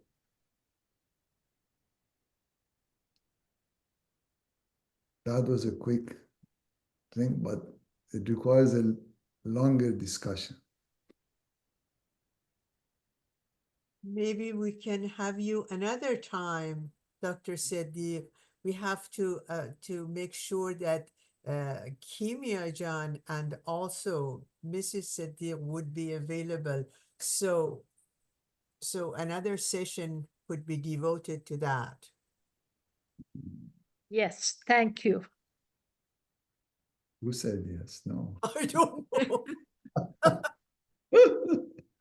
I have no, I think probably it was Dr. Etemad.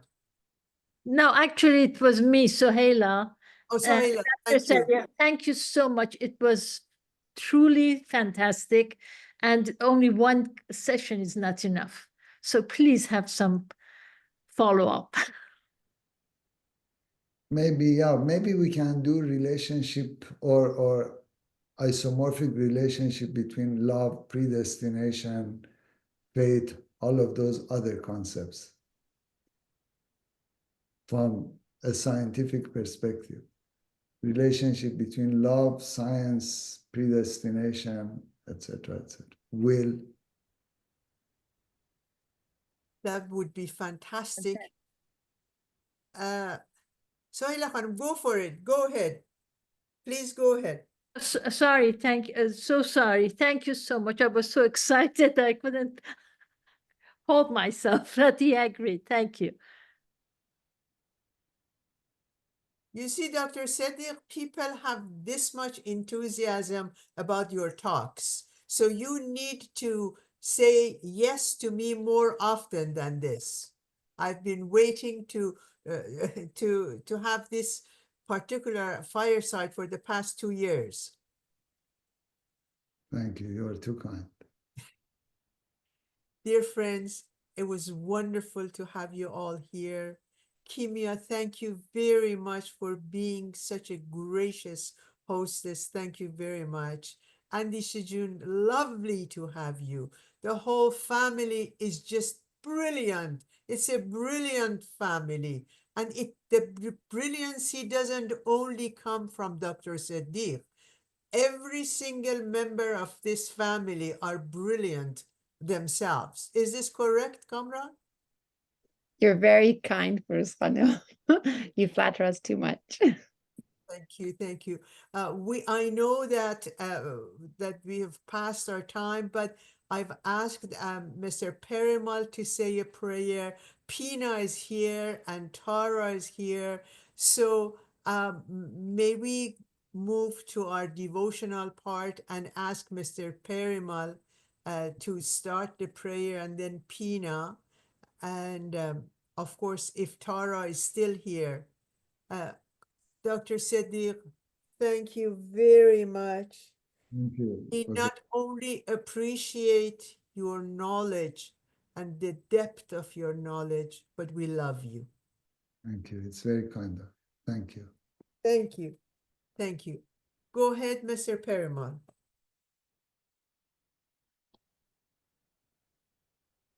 Let's pray. Glory be to thee, O God, for thy manifestation of love to mankind. O thou who art our life and light, guide thy servants in thy ways, and make us rich in thee and free from all save God. O God, teach us thy oneness and give us a realization of thy unity, that we may see no one save thee. Thou art the merciful and the giver of bounty. O God, create in the hearts of thy beloved the fire of thy love, that it may consume the thoughts of everything save thee. Reveal to us, O God, in exalted eternity, that thou hast ever been and will ever be, and that there is no God save thee. Verily in thee will we find comfort and strength. Baha'u'llah. I would like to dedicate this prayer for our longtime pioneer in the Philippines, Mrs. Marta Tibiani Taylor. She passed away recently, a few days ago. Her husband, Jim Taylor, passed away decades ago.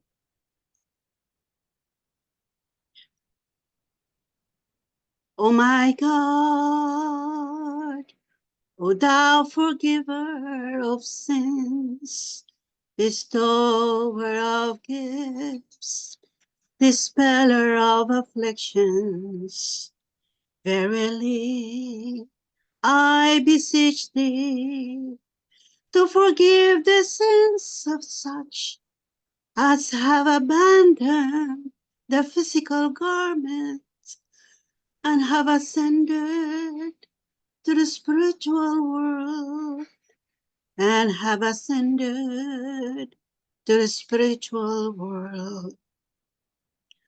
O my Lord, Purify them from trespasses, dispel their sorrows, and change the darkness into light. O my Lord, purify them from trespasses, dispel their sorrows, and change the darkness into light. Cause them to enter the garden of happiness. Cleanse them with the most pure water, and grant them to behold thy splendorous song, the loftiest mount. Cause them to enter the garden of happiness. Cleanse them with the most pure water, and grant them to behold thy splendorous song, the loftiest mount. Abdul Baha, Abdul Baha.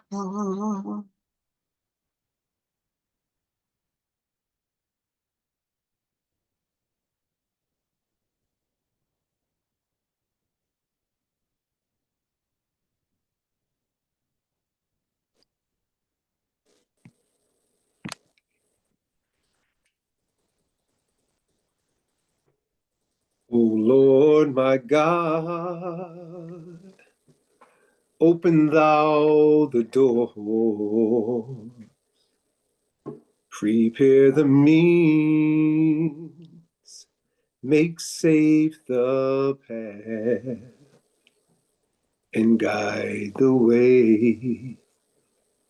For verily thou art the help in peril, the self-subsisting Yahweh-Abha, Yahweh-Abha, Yahweh-Abha. O Lord my God,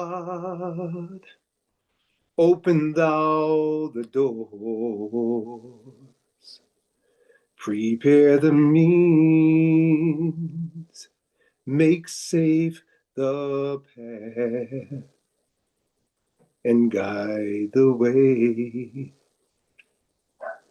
For verily thou art the help in peril, the self-subsisting Yahweh-Abha,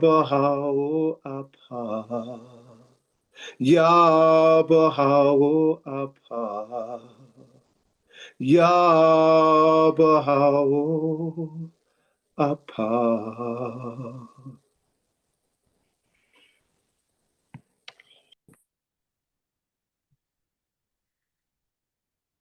I'm going to chant hidden verse number 1. به نام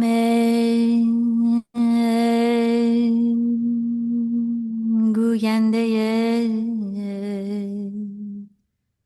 توانا،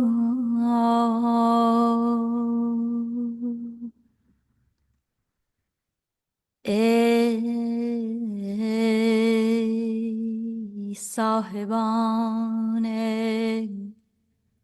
هوش و گوش،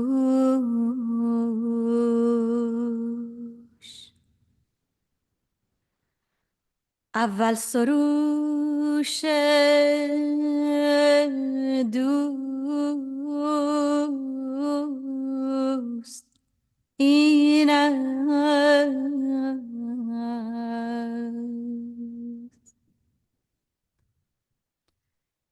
ای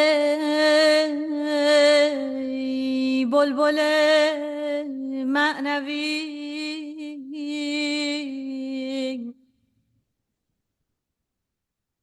جز در گلبن معانی جای مگزین.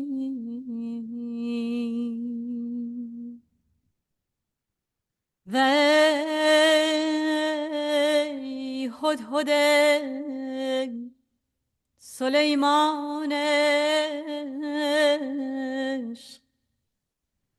جز در سبای جانان وطن مگیر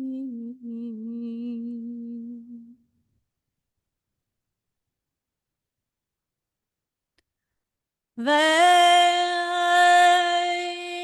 هدهد سلیمانش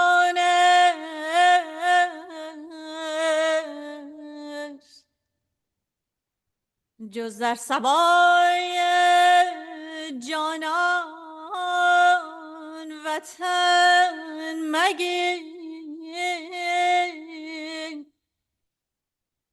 و عنقای بقا جز در قاف وفا محل مپذیر و عنقای بقا جز در قاف وفا محل مپذیر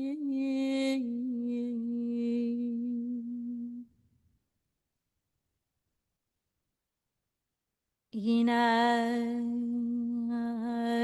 مکان تو این است مکان تو اگر بلا مکان بپر جان برپری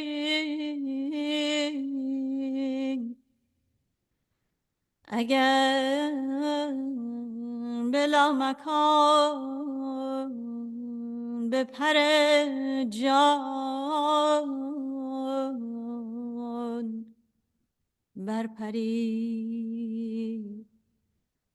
و آهنگ مقام خود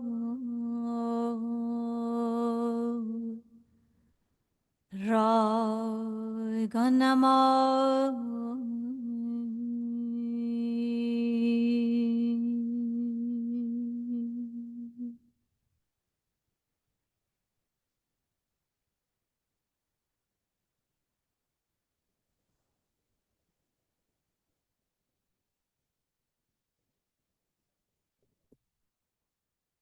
Dear friends,